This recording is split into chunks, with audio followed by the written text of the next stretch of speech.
Heart of Darkness by Joseph Conrad. Part 1. The Nellie, a cruising yawl, swung to her anchor without a flutter of the sails and was at rest.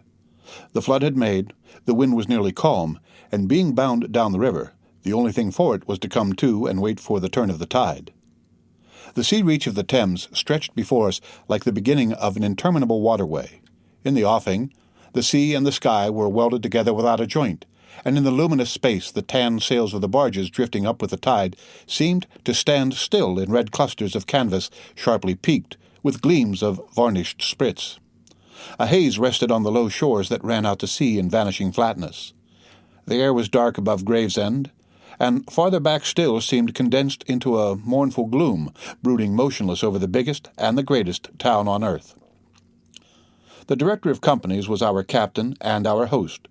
We four affectionately watched his back as he stood in the bows looking to seaward. On the whole river there was nothing that looked half so nautical. He resembled a pilot, which to seamen is trustworthiness personified. It was difficult to realize his work was not out there in the luminous estuary, but behind him, within the brooding gloom.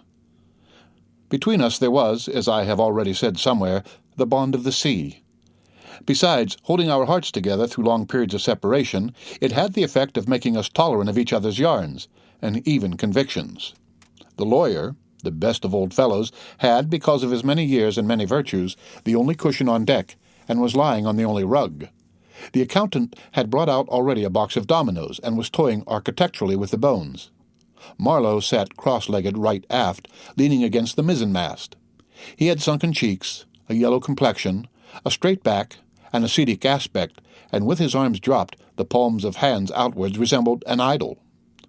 The old director, satisfied the anchor had good hold, made his way aft, and sat down amongst us. We exchanged a few words lazily. Afterwards there was silence on board the yacht.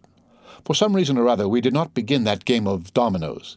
We felt meditative, and fit for nothing but placid staring. The day was ending in a serenity of still and exquisite brilliance. The water shone pacifically. The sky, without a speck, was a benign immensity of unsustained light. The very mist on the Essex marsh was like a gauzy and radiant fabric hung from the wooded rises inland, and draping the low shores in diaphanous folds. Only the gloom to the west, brooding over the upper reaches, became more sombre every minute, as if angered by the approach of the sun. And at last, in its curved and imperceptible fall, the sun sank low, and from glowing white changed to a dull red without rays and without heat, as if about to go out suddenly, stricken to death by the touch of that gloom brooding over a crowd of men. Forthwith a change came over the waters, and the serenity became less brilliant but more profound. The old river in its broad reach rested unruffled at the decline of day, after ages of good service done to the race that peopled its banks, spread out in the tranquil dignity of a waterway leading to the uttermost ends of the earth. We looked at the venerable stream not in the vivid flush of a short day that comes and departs forever, but in the august light of abiding memories. And indeed nothing is easier for a man who has, as the phrase goes, followed the sea with reverence and affection, than to evoke the great spirit of the past upon the lower reaches of the Thames. The tidal current runs to and fro in its unceasing service, crowded with memories of men and ships it had borne to the rest of home, or to the battles of the sea. It had known and served all the men of whom the nation is proud, from Sir Francis Drake to Sir John Franklin, knights all, titled and untitled, the great knights-errant of the sea. It had borne all the ships whose names are like jewels flashing in the night of time, from the Golden Hind, returning with her rotund flanks full of treasure, to be visited by the Queen's Highness and thus pass out of the gigantic tale, to the Erebus and Terror, bound on other conquests, and that never returned. It had known the ships and the men. They had sailed from Deptford, from Greenwich, from Erith, the adventurers and the settlers, kings' ships and the ships of men on change, captains, admirals, the dark interlopers of the Eastern trade, and the commissioned generals of East India fleets, hunters for gold or pursuers of fame. They all had gone out on that stream bearing the sword, and often the torch, messengers of the might within the land, bearers of a spark from the sacred fire. What greatness had not floated on the ebb of that river into the mystery of an unknown earth? The dreams of men, the seed of commonwealths, the germs of empires. The sun set. The dusk fell on the stream, and lights began to appear along the shore. The Chapman lighthouse, a three-legged thing erect on a mud-flat, shone strongly. Lights of ships moved in the fairway, a great stir of lights going up and going down. And farther west on the upper reaches, the place of the monstrous town was still marked ominously on the sky, a brooding gloom in sunshine, a lurid glare under the stars. "And this also," said Marlow suddenly, "has been one of the dark places of the earth." He was the only man of us who still followed the sea. The worst that could be said of him was that he did not represent his class. He was a seaman, but he was a wanderer too, while most seamen lead, if one may so express it, a sedentary life. Their minds are of the stay-at-home order, and their home is always with them, the ship, and so is their country, the sea. One ship is very much like another, and the sea is always the same. In the immutability of their surroundings, the foreign shores, the foreign faces, the changing immensity of life glide past, veiled not by a sense of mystery, but by a slightly disdainful ignorance. For there is nothing mysterious to a seaman unless it be the sea itself, which is the mistress of his existence and as inscrutable as destiny. For the rest, after his hours of work, a casual stroll or a casual spree on shore suffices to unfold for him the secret of a whole continent, and generally he finds the secret not worth knowing. The yarns of seamen have a direct simplicity, the whole meaning of which lies within the shell of a cracked nut. But Marlow was not typical, if his propensity to spin yarns be accepted, and to him the meaning of an episode was not inside like a kernel, but outside, enveloping the tale which brought it out only as a glow brings out a haze, in the likeness of one of these misty halos that sometimes are made visible by the spectral illumination of moonshine. His remark did not seem at all surprising. It was just like Marlow. It was accepted in silence. No one took the trouble to grunt even, and presently he said, very slow, "I was thinking of very old times when the Romans first came here, 1900 years ago, the other day. Light came out of this river since, you say nights? Yes, but it is like a running blaze on a plain, like a flash of lightning in the clouds. We live in the flicker. May it last as long as the old earth keeps rolling. But darkness was here yesterday. Imagine the feelings of a commander of a fine, what do you call them, a trireme in the Mediterranean, ordered suddenly to the north. Run overland across the Gauls in a hurry, put in charge of one of these craft the legionaries, a wonderful lot of handy men they must have been, too, used to build, apparently by the hundred in a month or two, if we may believe what we read. Imagine him here, the very end of the world, a sea the color of lead, a sky the color of smoke, a kind of ship about as rigid as a concertina, and going up this river with stores, or orders, or what you like. Sandbanks, marshes, forests, savages, precious little to eat fit for a civilized man, nothing but Thames water to drink. No Falernian wine here, no going ashore. Here and there a military camp lost in a wilderness like a needle in a bundle of hay, cold, fog, tempests, disease, exile, and death. Death skulking in the air, in the water, in the bush. They must have been dying like flies here. Oh, yes, he did it.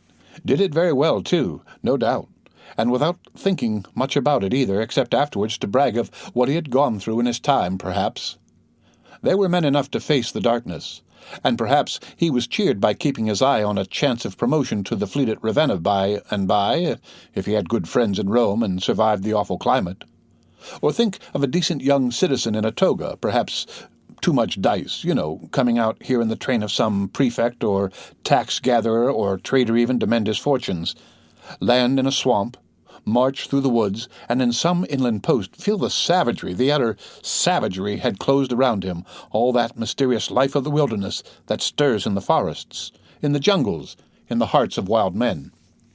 There's no initiation either into such mysteries.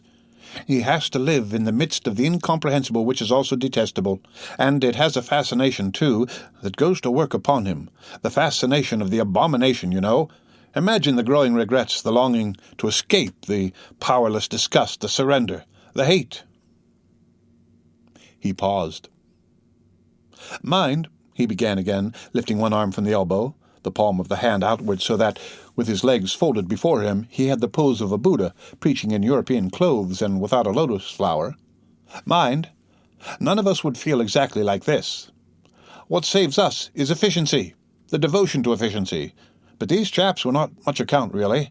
They were no colonists. Their administration was merely a squeeze and nothing more, I suspect. They were conquerors, and for that you won only brute force. Nothing to boast of when you have it, since your strength is just an accident arising from the weakness of others. They grabbed what they could get for the sake of what was to be got. It was just robbery with violence, aggravated murder on a great scale, and men going at it blind, as is very proper for those who tackle the darkness. The conquest of the earth, which mostly means the taking it away from those who have a different complexion or slightly flatter noses than ourselves, is not a pretty thing when you look into it too much. What redeems it is the idea only, an idea at the back of it, not a sentimental pretense, but an idea, and an unselfish belief in the idea, something you can set up and bow down before and offer a sacrifice to. He broke off. Flames glided in the river, small green flames, red flames, white flames, pursuing, overtaking, joining, crossing each other, then separating slowly or hastily. The traffic of the great city went on in the deepening night upon the sleepless river. We looked on, waiting patiently. There was nothing else to do till the end of the flood, but it was only after a long silence when he said in a hesitating voice, "I suppose you fellows remember I did once turn freshwater sailor for a bit," that we knew we were fated before the ebb began to run to hear about one of Marlow's inconclusive experiences. "I don't want to bother you much with what happened to me personally," he began, showing in this remark the weakness of many tellers of tales who seem so often unaware of what their audience would like best to hear.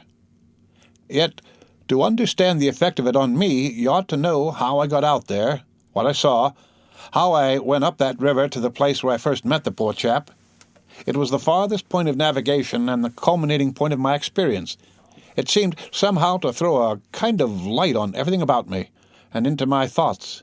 It was sombre enough, too, and pitiful, not extraordinary in any way, not very clear either. No, not very clear. And yet it seemed to throw a kind of light. I had then, as you remember, just returned to London after a lot of Indian Ocean, Pacific, China seas, a regular dose of the East, 6 years or so, and I was loafing about, hindering you fellows in your work and invading your homes, just as though I had got a heavenly mission to civilize you. It was very fine for a time, but after a bit I did get tired of resting. Then I began to look for a ship. I should think the hardest work on earth, but the ships wouldn't even look at me, and I got tired of that game too. Now, when I was a little chap, I had a passion for maps. I would look for hours at South America or Africa or Australia, and lose myself in all the glories of exploration. At that time there were many blank spaces on the earth, and when I saw one that looked particularly inviting on a map, they all look that, I would put my finger on it and say, "When I grow up, I will go there." The North Pole was one of these places, I remember. Well, I haven't been there yet, and shall not try now. The glamour's off. Other places were scattered about the hemispheres. I have been in some of them, and, well, we won't talk about that. But there was one yet, the biggest, the most blank, so to speak, that I had a hankering after. True, by this time it was not a blank space any more. It had got filled since my boyhood with rivers and lakes and names. It had ceased to be a blank space of delightful mystery, a white patch for a boy to dream gloriously over. It had become a place of darkness. But there was in it one river especially, a mighty big river that you could see on the map, resembling an immense snake uncoiled, with its head in the sea, its body at rest curving afar over a vast country, and its tail lost in the depths of the land. And as I looked at the map of it in a shop window, it fascinated me as a snake would a bird, a silly little bird. Then I remembered there was a big concern, a company for trade on that river. Dash it all, I thought to myself, they can't trade without using some kind of craft on that lot of fresh water. Steamboats. Why shouldn't I try to get charge of one? I went on along Fleet Street, but could not shake off the idea. The snake had charmed me. You understand it was a continental concern, that trading society, but I have a lot of relations living on the continent because it's cheap and not so nasty as it looks, they say. I am sorry to own I began to worry them. This was already a fresh departure for me. I was not used to get things that way, you know. I always went my own road and on my own legs where I had a mind to go. I wouldn't have believed it of myself, but then, you see, I felt somehow I must get there by hook or by crook. So I worried them. The men said, "My dear fellow," and did nothing. Then, would you believe it, I tried the women. I, Charlie Marlow, set the women to work, to get a job. Heavens! Well, you see, the notion drove me. I had an aunt, a dear, enthusiastic soul. She wrote, "It will be delightful. I am ready to do anything for you. It is a glorious idea. I know the wife of a very high personage in the administration, and also a man who has lots of influence with," and so on and so forth. She was determined to make no end of fuss to get me appointed skipper of a river steamboat, if such was my fancy. I got my appointment, of course, and I got it very quick. It appears the company had received news that one of their captains had been killed in a scuffle with the natives. This was my chance, and it made me the more anxious to go. It was only months and months afterwards, when I made the attempt to recover what was left of the body, that I heard the original quarrel arose from a misunderstanding about some hens. Yes, 2 black hens. Freshlevin, that was the fellow's name, a Dane, thought himself wronged somehow in the bargain, so he went ashore and started to hammer the chief of the village with a stick. Oh, it didn't surprise me in the least to hear this, and at the same time to be told that Freshlevin was the gentlest, quietest creature that ever walked on 2 legs. No doubt he was, but he had been a couple of years already out there, engaged in the noble cause, you know, and he probably felt the need at last of asserting his self-respect in some way. Therefore he whacked the old nigger mercilessly, while a big crowd of his people watched him, thunderstruck, till some man, I was told the chief's son, in desperation at hearing the old chap yell, made a tentative jab with a spear at the white man, and of course it went quite easy between the shoulder blades. Then the whole population cleared into the forest, expecting all kinds of calamities to happen, while on the other hand, the steamer Freshlevin commanded left also in a bad panic, in charge of the engineer, I believe. Afterwards, nobody seemed to trouble much about Freshlevin's remains till I got out and stepped into his shoes. I couldn't let it rest, though, but when an opportunity offered at last to meet my predecessor, the grass growing through his ribs was tall enough to hide his bones. They were all there. The supernatural being had not been touched after he fell, and the village was deserted. The huts gaped black, rotting, all askew with the fallen enclosures. A calamity had come to it, sure enough. The people had vanished. Mad terror had scattered them, men, women, and children, through the bush, and they had never returned. What became of the hens, I don't know either. I should think the cause of progress got them anyhow. However, through this glorious affair I got my appointment before I had fairly begun to hope for it. I flew around like mad to get ready, and before 48 hours I was crossing the channel to show myself to my employers and sign the contract. In a very few hours I arrived in a city that always makes me think of a whited sepulchre. Prejudice, no doubt. I had no difficulty in finding the company's offices. It was the biggest thing in the town, and everybody I met was full of it. They were going to run an oversea empire and make no end of coin by trade. A narrow and deserted street in deep shadow, high houses, innumerable windows with Venetian blinds, a dead silence, grass sprouting right and left, immense double doors standing ponderously ajar. I slipped through one of these cracks, went up a swept and ungarnished staircase as arid as a desert, and opened the first door I came to. 2 women, one fat and the other slim, sat on straw-bottomed chairs knitting black wool. The slim one got up and walked straight at me, still knitting with downcast eyes, and only just as I began to think of getting out of her way, as you would for a somnambulist, stood still and looked up. Her dress was as plain as an umbrella cover, and she turned round without a word and preceded me into a waiting room. I gave my name and looked about. Deal table in the middle, plain chairs all round the walls, on one end a large shining map marked with all the colours of a rainbow. There was a vast amount of red, good to see at any time because one knows that some real work is done in there, a deuce of a lot of blue, a little green, smears of orange, and on the east coast, a purple patch to show where the jolly pioneers of progress drink the jolly lager beer. However, I wasn't going into any of these. I was going into the yellow, dead in the center. And the river was there. Fascinating, deadly, like a snake. Ha, ha. A door opened, your white-haired secretarial head, but wearing a compassionate expression, appeared, and a skinny forefinger beckoned me into the sanctuary. Its light was dim, and a heavy writing desk squatted in the middle. From behind that structure came out an impression of pale plumpness in a frock coat. The great man himself. He was 5'6", I should judge, and had his grip on the handle end of ever so many millions. He shook hands, I fancy, murmured vaguely, was satisfied with my French. Bon voyage. In about 45 seconds I found myself again in the waiting room with the compassionate secretary, who, full of desolation and sympathy, made me sign some document. I believe I undertook, amongst other things, not to disclose any trade secrets. Well, I am not going to. I began to feel slightly uneasy. You know, I am not used to such ceremonies, and there was something ominous in the atmosphere. It was just as though I had been let into some conspiracy. I don't know. Something not quite right. And I was glad to get out. In the outer room the two women knitted black wool feverishly. People were arriving, and the younger one was walking back and forth introducing them.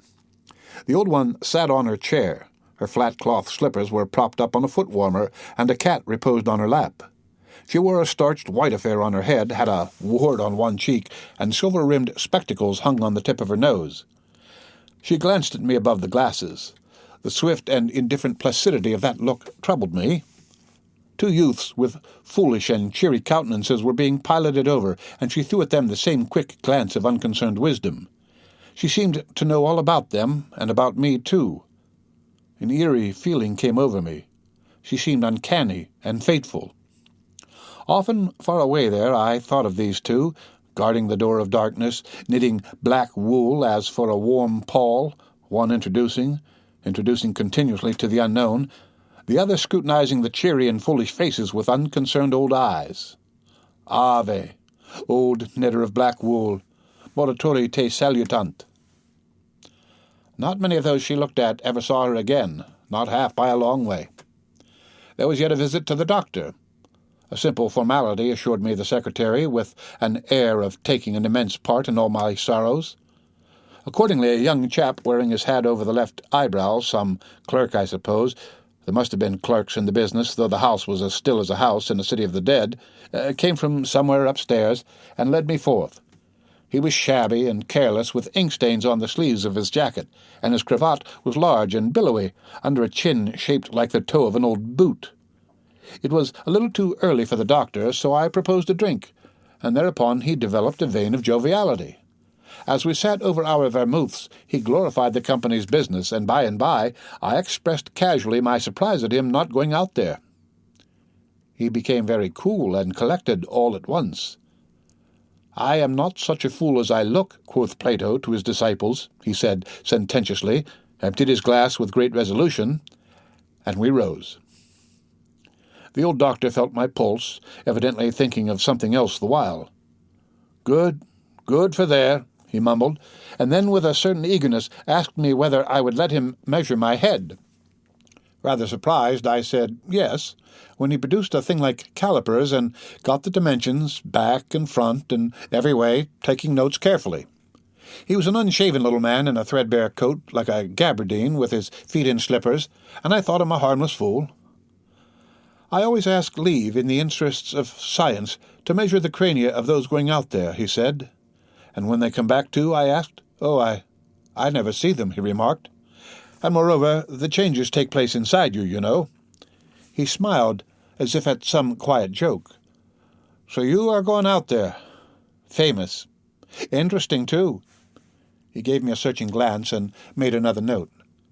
"Ever any madness in your family?" he asked in a matter-of-fact tone. I felt very annoyed. "Is that question in the interests of science, too?" "It would be," he said, without taking notice of my irritation. "Interesting for science to watch the mental changes of individuals on the spot, but, Are you an alienist?" I interrupted. "Every doctor should be, a little," answered that original imperturbably. I have a little theory which you messieurs who go out there must help me to prove. This is my share in the advantages my country shall reap from the possession of such a magnificent dependency. The mere wealth I leave to others. Pardon my questions, but you are the first Englishman coming under my observation. I hastened to assure him I was not in the least typical. If I were, said I wouldn't be talking like this with you. What you say is rather profound and probably erroneous, he said with a laugh. Avoid irritation more than exposure to the sun. Adieu. How do you English say, eh? Goodbye. Goodbye. Adieu. In the tropics, one must, before everything, keep calm. He lifted a warning forefinger. Tu calme. Tu calme. Adieu. One thing more remained to do. Say goodbye to my excellent aunt. I found her triumphant. I had a cup of tea, the last decent cup of tea for many days, and in a room that most soothingly looked just as you would expect a lady's drawing-room to look. We had a long, quiet chat by the fireside.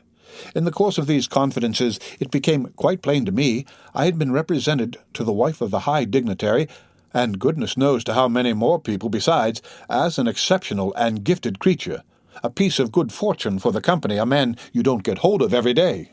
Good heavens! And I was going to take charge of a two-penny, half-penny river steamboat with a penny whistle attached. It appeared, however, I was also one of the workers, with a capital, you know, something like an emissary of light, something like a lower sort of apostle. There had been a lot of such rot let loose in print and talk just about that time, and the excellent woman, living right in the rush of all that humbug, got carried off her feet.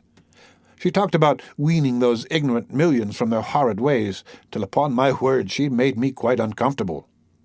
I ventured to hint that the company was run for profit. You forget, dear Charlie, that the laborer is worthy of his hire, she said brightly. It's queer how out of touch with truth women are. They live in a world of their own, and there has never been anything like it and never can be. It is too beautiful altogether, and if they were to set it up it would go to pieces before the first sunset. Some confounded fact we men have been living contentedly with ever since the day of creation would start up and knock the whole thing over. After this I got embraced, told to wear flannel, be sure to write often, and so on, and I left. In the street, I don't know why, a queer feeling came to me that I was an impostor. Odd thing that I, who used to clear out for any part of the world at 24 hours' notice with less thought than most men give to the crossing of a street, had a moment, I won't say of hesitation, but of startled pause before this commonplace affair. The best way I can explain it to you is by saying that, for a second or two, I felt as though, instead of going to the center of a continent, I were about to set off for the center of the earth. I left in a French steamer, and she called in every blamed port they have out there for as far as I could see, the sole purpose of landing soldiers and custom-house officers. I watched the coast. Watching a coast as it slips by the ship is like thinking about an enigma. There it is before you, smiling, frowning, inviting, grand, mean, insipid or savage, and always mute, with an air of whispering, "Come and find out." This one was almost featureless, as if still in the making, with an aspect of monotonous grimness. The edge of a colossal jungle so dark green as to be almost black, fringed with white surf, ran straight like a ruled line far, far away along a blue sea whose glitter was blurred by a creeping mist. The sun was fierce, the land seemed to glisten and drip with steam. Here and there greyish-whitish specks showed up clustered inside the white surf, with a flag flying above them, perhaps. Settlements, some centuries old, and still no bigger than pinheads on the untouched expanse of their background. We pounded along, stopped, landed soldiers, went on, landed custom-house clerks to levy toll in what looked like a god-forsaken wilderness, with a tin shed and a flagpole lost in it, landed more soldiers to take care of the custom-house clerks, presumably. Some I heard got drowned in the surf, but whether they did or not, nobody seemed particularly to care. They were just flung out there, and on we went. Every day the coast looked the same, as though we had not moved, but we passed various places, trading places with names like Grand Bassam, Little Popo, names that seemed to belong to some sordid farce acted in front of a sinister black cloth. The idleness of a passenger, my isolation amongst all these men with whom I had no point of contact, the oily and languid sea, the uniform sombreness of the coast, seemed to keep me away from the truth of things, within the toil of a mournful and senseless delusion. The voice of the surf, heard now and then, was a positive pleasure, like the speech of a brother. It was something natural, that had its reason, that had a meaning. Now and then a boat from the shore gave one a momentary contact with reality. It was paddled by blackfellows. You could see from afar the white of their eyeballs glistening. They shouted, sang, their bodies streamed with perspiration. They had faces like grotesque masks, these chaps, but they had bone, muscle, a wild vitality, an intense energy of movement that was as natural and true as the surf along their coast. They wanted no excuse for being there. They were a great comfort to look at. For a time I would feel I belonged still to a world of straightforward facts, but the feeling would not last long. Something would turn up to scare it away.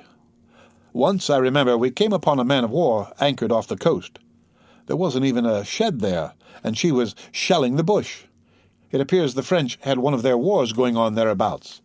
Her ensign dropped limp like a rag. The muzzles of the long 6-inch guns stuck out all over the low hull. The greasy, slimy swell swung her up lazily and let her down, swaying her thin masts. In the empty immensity of earth, sky, and water, there she was, incomprehensible, firing into a continent. Pop would go one of the 6-inch guns. A small flame would dart and vanish. A little white smoke would disappear. A tiny projectile would give a feeble screech. And nothing happened. Nothing could happen. There was a touch of insanity in the proceeding, a sense of lugubrious drollery in the sight, and it was not dissipated by somebody on board assuring me earnestly there was a camp of natives. He called them enemies, hidden out of sight somewhere. We gave her her letters. I heard the men in that lonely ship were dying of fever at the rate of 3 a day, and went on. We called at some more places with farcical names, where the merry dance of death and trade goes on in a still and earthy atmosphere, as of an overheated catacomb. All along the formless coast, bordered by dangerous surf, as if nature herself had tried to ward off intruders. In and out of rivers, streams of death in life, whose banks were rotting into mud, whose waters thickened into slime, invaded the contorted mangroves that seemed to writhe at us in the extremity of an impotent despair. Nowhere did we stop long enough to get a particularized impression, but the general sense of vague and oppressive wonder grew upon me. It was like a weary pilgrimage amongst hints for nightmares. It was upward of 30 days before I saw the mouth of the big river. We anchored off the seat of the government, but my work would not begin till some 200 miles farther on. So as soon as I could, I made a start for a place 30 miles higher up. I had my passage on a little sea-going steamer. Her captain was a Swede, and knowing me for a seaman, invited me on the bridge. He was a young man, lean, fair, morose, with lanky hair and a shuffling gait. As we left the miserable little wharf, he tossed his head contemptuously at the shore. "Been living there?" he asked. I said, "Yes." "Fine lot, these government chaps, are they not?" he went on, speaking English with great precision and considerable bitterness. "It is funny what some people will do for a few francs a month. I wonder what becomes of that kind when it goes up country." I said to him I expected to see that soon. "So," he exclaimed. He shuffled athwart, keeping one eye ahead vigilantly. "Don't be too sure," he continued. "The other day I took up a man who hanged himself on the road. He was a Swede too." "Hanged himself? Why in God's name?" I cried. He kept on looking out watchfully. Who knows? The sun too much for him, or the country, perhaps. At last we opened a reach.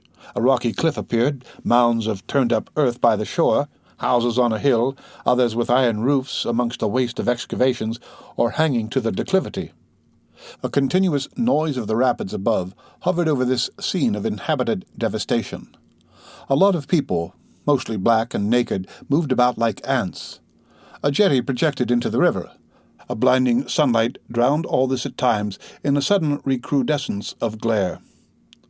"There's your company station," said the Swede, pointing to 3 wooden barrack-like structures on the rocky slope. "I will send your things up. 4 boxes, did you say? So. Farewell." I came upon a boiler wallowing in the grass, then found a path leading up the hill.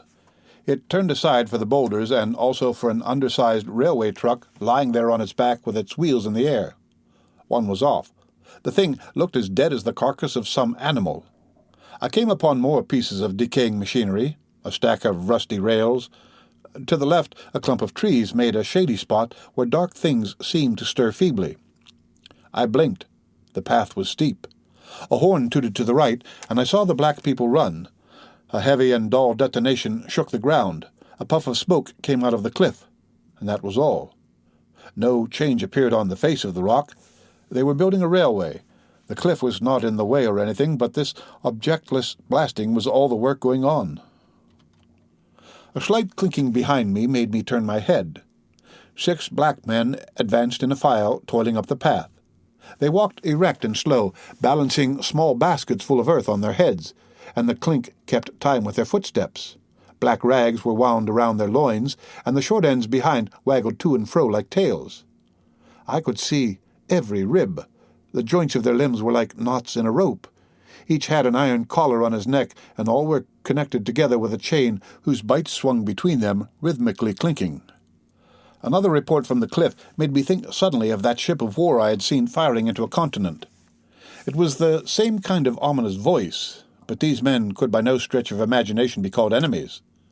They were called criminals, and the outraged law, like the bursting shells, had come to them, an insoluble mystery from the sea. All their meagre breasts panted together, the violently dilated nostrils quivered, the eyes stared stonily uphill. They passed me within 6 inches without a glance, with that complete, death-like indifference of unhappy savages. Behind this raw matter, one of the reclaimed, the product of the new forces at work, strolled despondently, carrying a rifle by its middle. He had a uniform jacket with one button off, and, seeing a white man on the path, hoisted his weapon to his shoulder with alacrity. This was simple prudence, white men being so much alike at a distance that he could not tell who I might be. He was speedily reassured, and with a large white rascally grin and a glance at his charge, seemed to take me into partnership in his exalted trust. After all, I also was a part of the great cause of these high and just proceedings. Instead of going up, I turned and descended to the left. My idea was to let that chain gang get out of sight before I climbed the hill. You know I am not particularly tender. I've had to strike and to fend off. I've had to resist and to attack sometimes. That's only one way of resisting, without counting the exact cost, according to the demands of such sort of life as I had blundered into. I've seen the devil of violence, and the devil of greed, and the devil of hot desire, but, by all the stars, these were strong, lusty, red-eyed devils that swayed and drove men, I tell you. But as I stood on the hillside, I foresaw that in the blinding sunshine of that land I would become acquainted with a flabby, pretending, weak-eyed devil of a rapacious and pitiless folly. How insidious he could be, too, I was only to find out several months later and 1,000 miles farther. For a moment I stood appalled as though by a warning. Finally, I descended the hill obliquely towards the trees I had seen. I avoided a vast artificial hole someone had been digging on the slope, the purpose of which I found it impossible to divine. It wasn't a quarry or a sand pit anyhow, it was just a hole. It might have been connected with the philanthropic desire of giving the criminals something to do. I don't know. Then I nearly fell into a very narrow ravine, almost no more than a scar on the hillside. I discovered that a lot of imported drainage pipes for the settlement had been tumbled in there. There wasn't one that was not broken. It was a wanton smash-up. At last I got under the trees. My purpose was to stroll into the shade for a moment, but no sooner within than it seemed to me I had stepped into the gloomy circle of some inferno.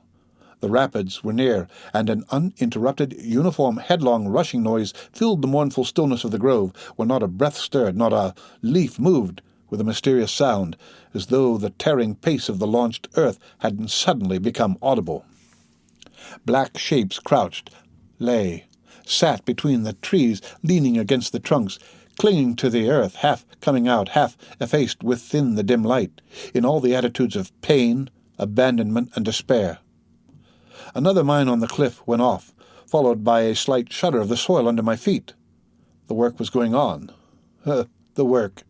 And this was the place where some of the helpers had withdrawn to die. They were dying slowly, It was very clear. They were not enemies, they were not criminals. They were nothing earthly now, nothing but black shadows of disease and starvation, lying confusedly in the greenish gloom, brought from all the recesses of the coast in all the legality of time contracts. Lost in uncongenial surroundings, fed on unfamiliar food, they sickened, became inefficient, and were then allowed to crawl away and rest. These moribund shapes were free as air and nearly as thin. I began to distinguish the gleam of the eyes under the trees. Then, glancing down, I saw a face near my hand.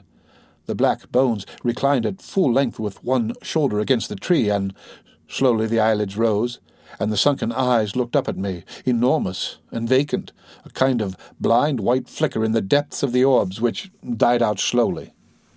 The man seemed young, almost a boy, but with them it's hard to tell. I found nothing else to do but to offer him one of my good Swede's ship's biscuits I had in my pocket. The fingers closed slowly on it and held. There was no other movement and no other glance. He had tied a bit of white worsted round his neck. Why? Where did he get it? Was it a badge, an ornament, a charm, a propitiatory act? Was there any idea at all connected with it? It looked startling round his black neck, this bit of white thread from beyond the seas. Near the same tree, 2 more bundles of acute angles sat with their legs drawn up. One, with his chin propped on his knees, stared at nothing in an intolerable and appalling manner. His brother phantom rested its forehead as if overcome with a great weariness, and all about others were scattered in every pose of contorted collapse, as in some picture of a massacre or a pestilence. While I stood horror-struck, one of these creatures rose to his hands and knees and went off on all fours towards the river to drink. He lapped out of his hand, then sat up in the sunlight, crossing his shins in front of him, and after a time let his woolly head fall on his breastbone. I didn't want any more loitering in the shade, and I made haste towards the station. When near the buildings I met a white man in such an unexpected elegance of get-up that in the first moment I took him for a sort of vision.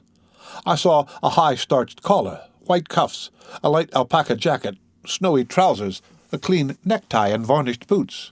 No hat, hair parted, brushed, oiled under a green-lined parasol held in a big white hand. He was amazing, and had a pen-holder behind his ear. I shook hands with this miracle, and I learned he was the company's chief accountant, and that all the bookkeeping was done at this station. He had come out for a moment, he said, to get a breath of fresh air. The expression sounded wonderfully odd with its suggestion of sedentary desk life. I wouldn't have mentioned the fellow to you at all, only it was from his lips that I first heard the name of the man who was so indissolubly connected with the memories of that time. Moreover, I respected the fellow. Yes, I respected his collars, his vast cuffs, his brushed hair. His appearance was certainly that of a hairdresser's dummy, but in the great demoralization of the land he kept up his appearance. That's backbone. His starched collars and got-up shirt-fronts were achievements of character.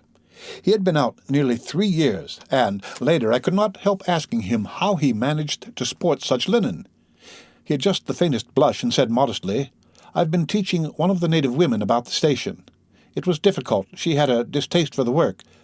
Thus this man had verily accomplished something, and he was devoted to his books, which were in apple-pie order. Everything else in the station was in a muddle. Heads, things, buildings, strings of dusty niggers with splay feet arrived and departed, a stream of manufactured goods, rubbishy cottons, beads, and brass wire set into the depths of darkness, and in return came a precious trickle of ivory. I had to wait in the station for 10 days, an eternity. I lived in a hut in the yard, but to be out of the chaos, I would sometimes get into the accountant's office. It was built of horizontal planks, and so badly put together that, as he bent over his high desk, he was barred from neck to heels with narrow strips of sunlight. There was no need to open the big shutter to see. It was hot there, too. Big flies buzzed fiendishly, and did not sting, but stabbed. I sat generally on the floor, while, a faultless appearance and even slightly scented, perching on a high stool, he wrote. He wrote. Sometimes he stood up for exercise. When a truckle bed with a sick man, some invalid agent from up-country, was put in there, he exhibited a gentle annoyance. "The groans of this sick person," he said, "distract my attention, and without that it is extremely difficult to guard against clerical errors in this climate." One day he remarked without lifting his head, "In the interior you will no doubt meet Mr. Kurtz." On my asking who Mr. Kurtz was, he said he was a first-class agent, and seeing my disappointment at this information, he added, slowly laying down his pen, "He is a very remarkable person." Further, questions elicited from him that Mr. Kurtz was at present in charge of a trading post, a very important one in the true ivory country at the very bottom of there. "Sends in as much ivory as all the others put together." He began to write again. The sick man was too ill to groan. The flies buzzed in a great peace. Suddenly there was a growing murmur of voices and a great tramping of feet. A caravan had come in. A violent babble of uncouth sounds burst out on the other side of the planks. All the carriers were speaking together, and in the midst of the uproar the lamentable voice of the chief agent was heard giving it up tearfully for the 20th time that day. He rose slowly. "What a frightful row!" he said. He crossed the room gently to look at the sick man, and returning said to me, "He does not hear. What? Dead?" I asked, startled. "No, not yet," he answered with great composure. Then, alluding with a toss of the head to the tumult in the station-yard, "When one has got to make correct entries, one comes to hate those savages, hate them to the death." He remained thoughtful for a moment. "When you see Mr. Kurtz," he went on, "tell him from me that everything here," he glanced at the deck, "is very satisfactory. I don't like to write to him. With those messages of ours, you never know who may get hold of your letter at that central station." He stared at me for a moment with his mild, bulging eyes. "Oh, he will go far, very far," he began again. "He will be a somebody in the administration before long. They above, the council in Europe, you know, mean him to be." He turned to his work. The noise outside had ceased, and presently, in going out, I stopped at the door. In the steady buzz of flies, the homeward-bound agent was lying finished and insensible. The other, bent over his books, was making correct entries of perfectly correct transactions, and 50 feet below the doorstep I could see the still tree-tops of the Grove of Death. Next day I left that station at last, with a caravan of 60 men for a 200-mile tramp. No use telling you much about that. Paths. Paths everywhere, a stamped-in network of paths spreading over the empty land, through the long grass, through burnt grass, through thickets, down and up chilly ravines, up and down stony hills, ablaze with heat, and a solitude, nobody, not a hut. The population had cleared out a long time ago. Well, if a lot of mysterious niggers armed with all kinds of fearful weapons suddenly took to travelling on the road between Deal and Gravesend, catching the yokels right and left to carry heavy loads for them, I fancy every farm and cottage thereabouts would get empty very soon. Only here the dwellings were gone too. Still, I passed through several abandoned villages. There's something pathetically childish in the ruins of grass walls. Day after day, with the stamp and shuffle of 60 pair of bare feet behind me, each pair under a 60-pound load. Camp, cook, sleep, strike, camp, march. Now and then a carrier, dead in harness, at rest in the long grass near the path, with an empty water gourd and his long staff lying by his side. A great silence around and above. Perhaps on some quiet night, the tremor of far-off drums, sinking, swelling, a tremor vast, faint, a sound weird, appealing, suggestive, and wild, and perhaps with as profound a meaning as the sound of bells in a Christian country. Once, a white man in an unbuttoned uniform camping on the path with an armed escort of lank Zanzibaris, very hospitable and festive, not to say drunk, was looking after the upkeep of the road, he declared. Can't say I saw any road or any upkeep, unless the body of a middle-aged Negro with a bullet head in the forehead upon which I absolutely stumbled 3 miles farther on may be considered as a permanent improvement. I had a white companion, too, not a bad chap, but rather too fleshy and with the exasperating habit of fainting on the hot hillside miles away from the least bit of shade and water. Annoying, you know, to hold your own coat like a parasol over a man's head while he's coming to. I couldn't help asking him once what he meant by coming there at all. "To make money, of course. What do you think?" he said scornfully. Then he got fever and had to be carried in a hammock slung under a pole. As he weighed 16 stone, I had no end of rows with the carriers. They jibbed, ran away, squeaked off with their loads in the night. Quite a mutiny. So one evening I made a speech in English with gestures, not one of which was lost, to the 60 pairs of eyes before me, and the next morning I started the hammock off in front all right. An hour afterwards I came upon the whole concern wrecked in a bush. Man, hammock, groans, blankets, horrors. The heavy pole had skinned his poor nose. He was very anxious for me to kill somebody, but there wasn't the shadow of a carrier near. I remembered the old doctor. It would be interesting for science to watch the mental changes of individuals on the spot. I felt I was becoming scientifically interesting. However, all that is to no purpose. On the 15th day I came in sight of the big river again, and hobbled into the central station. It was on a backwater surrounded by scrub and forest, with a pretty border of smelly mud on one side, and on the 3 others enclosed by a crazy fence of rushes. A neglected gap was all the gate it had, and the first glance at the place was enough to let you see the flabby devil was running that show. White men with long staves in their hands appeared languidly from amongst the buildings, strolling up to take a look at me, and then retired out of sight somewhere. One of them, a stout, excitable chap with black mustaches, informed me with great volubility and many digressions, as soon as I told him who I was, that my steamer was at the bottom of the river. I was thunderstruck. What? How? Why? Oh, it was all right. The manager himself was there, all quite correct. Everybody had behaved splendidly. Splendidly! You must, he said in agitation, go and see the general manager at once. He is waiting. I did not see the real significance of that wreck at once. I fancy I see it now, but I am not sure, not at all. Certainly the affair was too stupid when I think of it, to be altogether natural. Still, but at the moment it presented itself simply as a confounded nuisance. The steamer was sunk. They had started 2 days before in a sudden hurry up the river, with the manager on board in charge of some volunteer skipper, and before they had been out 3 hours they tore the bottom out of her on stones, and she sank near the south bank. I asked myself what I was to do there, now my boat was lost. As a matter of fact, I had plenty to do in fishing my command out of the river. I had to set about it the very next day. That and the repairs, when I brought the piece to the station, took some months. My first interview with the manager was curious. He did not ask me to sit down after my 20-mile walk that morning. He was commonplace in complexion, in features, in manners, and in voice. He was of middle size and of ordinary build. His eyes, of the usual blue, were perhaps remarkably cold, and he certainly could make his glance fall on one as trenchant and heavy as an axe. But even at these times the rest of his person seemed to disclaim the intention. Otherwise there was only an indefinable faint expression of his lips, something stealthy, a smile, not a smile. I remember it, but I can't explain. It was unconscious, this smile was, though just after he had said something it got intensified for an instant. It came at the end of his speeches like a seal applied on the words to make the meaning of the commonest phrase appear absolutely inscrutable. He was a common trader, from his youth up, employed in these parts, nothing more. He was obeyed, yet he inspired neither love nor fear nor even respect.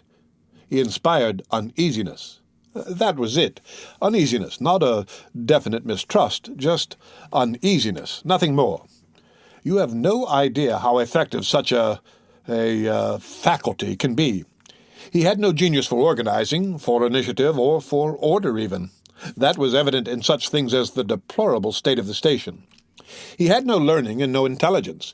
His position had come to him. Why? Perhaps because he was never ill. He had served 3 terms of 3 years out there, because triumphant health in the general rout of constitutions is a kind of power in itself. But when he went home on leave, he rioted on a large scale, pompously. Jack ashore with a difference, in externals only. This one could gather from his casual talk. He originated nothing. He could keep the routine going, that's all. But he was great. He was great by this little thing that it was impossible to tell what could control such a man. He never gave that secret away. Perhaps there was nothing within him. Such a suspicion made one pause, for out there were no external checks. Once, when various tropical diseases had laid low almost every agent in the station, he was heard to say, "Men who come out here should have no entrails." He sealed the utterance with that smile of his, as though it had been a door opening into a darkness he had in his keeping. You fancied you had seen things, but the seal was on. When annoyed at mealtimes by the constant quarrels of the white men about precedence, he ordered an immense round table to be made, for which a special house had to be built. This was the station's mess room. Where he sat was the first place. The rest were nowhere. One felt this to be his unalterable conviction. He was neither civil nor uncivil. He was quiet. He allowed his boy, an overfed young Negro from the coast, to treat the white men under his very eyes with provoking insolence. He began to speak as soon as he saw me. I had been very long on the road. He could not wait, had to start without me. The upriver stations had to be relieved. There had been so many delays already that he did not know who was dead and who was alive, and how they got on, and so on and so on. He paid no attention to my explanations, and, playing with a stick of sealing wax, repeated several times that the situation was very grave, very grave. There were rumors that a very important station was in jeopardy, and its chief, Mr. Kurtz, was ill. Hoped it was not true. Mr. Kurtz was, I felt, weary and irritable. Hang Kurtz, I thought. I interrupted him by saying I had heard of Mr. Kurtz on the coast. Ah, so they talk of him down there, he murmured to himself. Then he began again, assuring me Mr. Kurtz was the best agent he had, an exceptional man of the greatest importance to the company. Therefore, I could understand his anxiety. He was, he said, very, very uneasy. Certainly he fidgeted on his chair a good deal, exclaimed, "Ah, Mr. Kurtz," broke the stick of sealing wax, and seemed dumbfounded by the accident. Next thing he wanted to know how long it would take to— I interrupted him again. Being hungry, you know, and kept on my feet too, I was getting savage. "How can I tell?" I said. "I haven't even seen the wreck yet. Some months, no doubt." All this talk seemed to me so futile. "Some months," he said. "Well, let us say 3 months before we can make a start." "Yes, that ought to do the affair." I flung out of his hut. He lived all alone in a clay hut with a sort of veranda, muttering to myself my opinion of him. He was a chattering idiot. Afterwards I took it back when it was borne in upon me startlingly with what extreme nicety he had estimated the time requisite for the affair. I went to work the next day, turning, so to speak, my back on that station. In that way only it seemed to me I could keep my hold on the redeeming facts of life. Still, one must look about sometimes, and then I saw this station, these men strolling aimlessly about in the sunshine of the yard. I asked myself sometimes what it all meant. They wandered here and there with their absurd long staves in their hands, like a lot of faithless pilgrims bewitched inside a rotten fence. The word ivory rang in the air, was whispered, was sighed. You would think they were praying to it. A taint of imbecile rapacity blew through it all like a whiff from some corpse. By Jove, I've never seen anything so unreal in my life. And outside, the silent wilderness surrounding this cleared speck on the earth struck me as something great and invincible, like evil or truth, waiting patiently for the passing away of this fantastic invasion. Oh, these months. Well, never mind. Various things happened. One evening, a grass shed full of calico, cotton prints, beads, and I don't know what else, burst into a blaze so suddenly that you would have thought the earth had opened to let an avenging fire consume all that trash.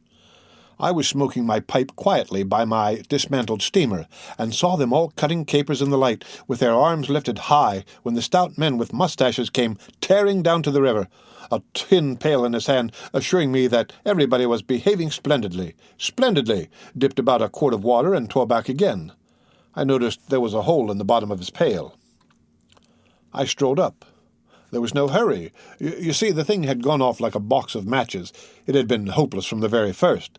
The flame had leaped high, driven everybody back, lighted up everything, and collapsed. The shed was already a heap of embers glowing fiercely. A nigger was being beaten nearby. They said he had caused the fire in some way. Be that as it may, he was screeching most horribly. I saw him later for several days, sitting in a bit of shade looking very sick and trying to recover himself. Afterwards he arose and went out, and the wilderness without a sound took him into its bosom again. As I approached the glow from the dark, I found myself at the back of 2 men talking. I heard the name of Kurtz pronounced, then the words, "Take advantage of this unfortunate accident." One of the men was the manager. I wished him a good evening. "Did you ever see anything like it, eh? It is incredible," he said, and walked off. The other man remained. He was a first-class agent, young, gentlemanly, a bit reserved with a forked little beard and a hooked nose. He was stand-offish with the other agents, and they on their side said he was the manager's spy upon them.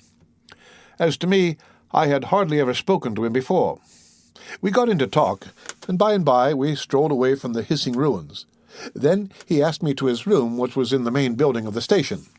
He struck a match, and I perceived that this young aristocrat had not only a silver-mounted dressing-case, but also a whole candle all to himself. Just at that time, the manager was the only man supposed to have any right to candles. Native mats covered the clay walls. A collection of spears, assegais, shields, knives was hung up like trophies. The business entrusted to this fellow was the making of bricks, so I had been informed. But there wasn't a fragment of a brick anywhere in the station, and he had been there more than a year, waiting. It seems he could not make bricks without something, I don't know what, straw maybe. Anyway, it could not be found there, and as it was not likely to be sent from Europe, it did not appear clear to me what he was waiting for. An act of special creation, perhaps. However, they were all waiting, all the 16 or 20 pilgrims of them, for something. And upon my word, it did not seem an uncongenial occupation from the way they took it, though the only thing that ever came to them was disease, as far as I could see. They beguiled the time by backbiting and intriguing against each other in a foolish kind of way. There was an air of plotting about that station, but nothing came of it, of course.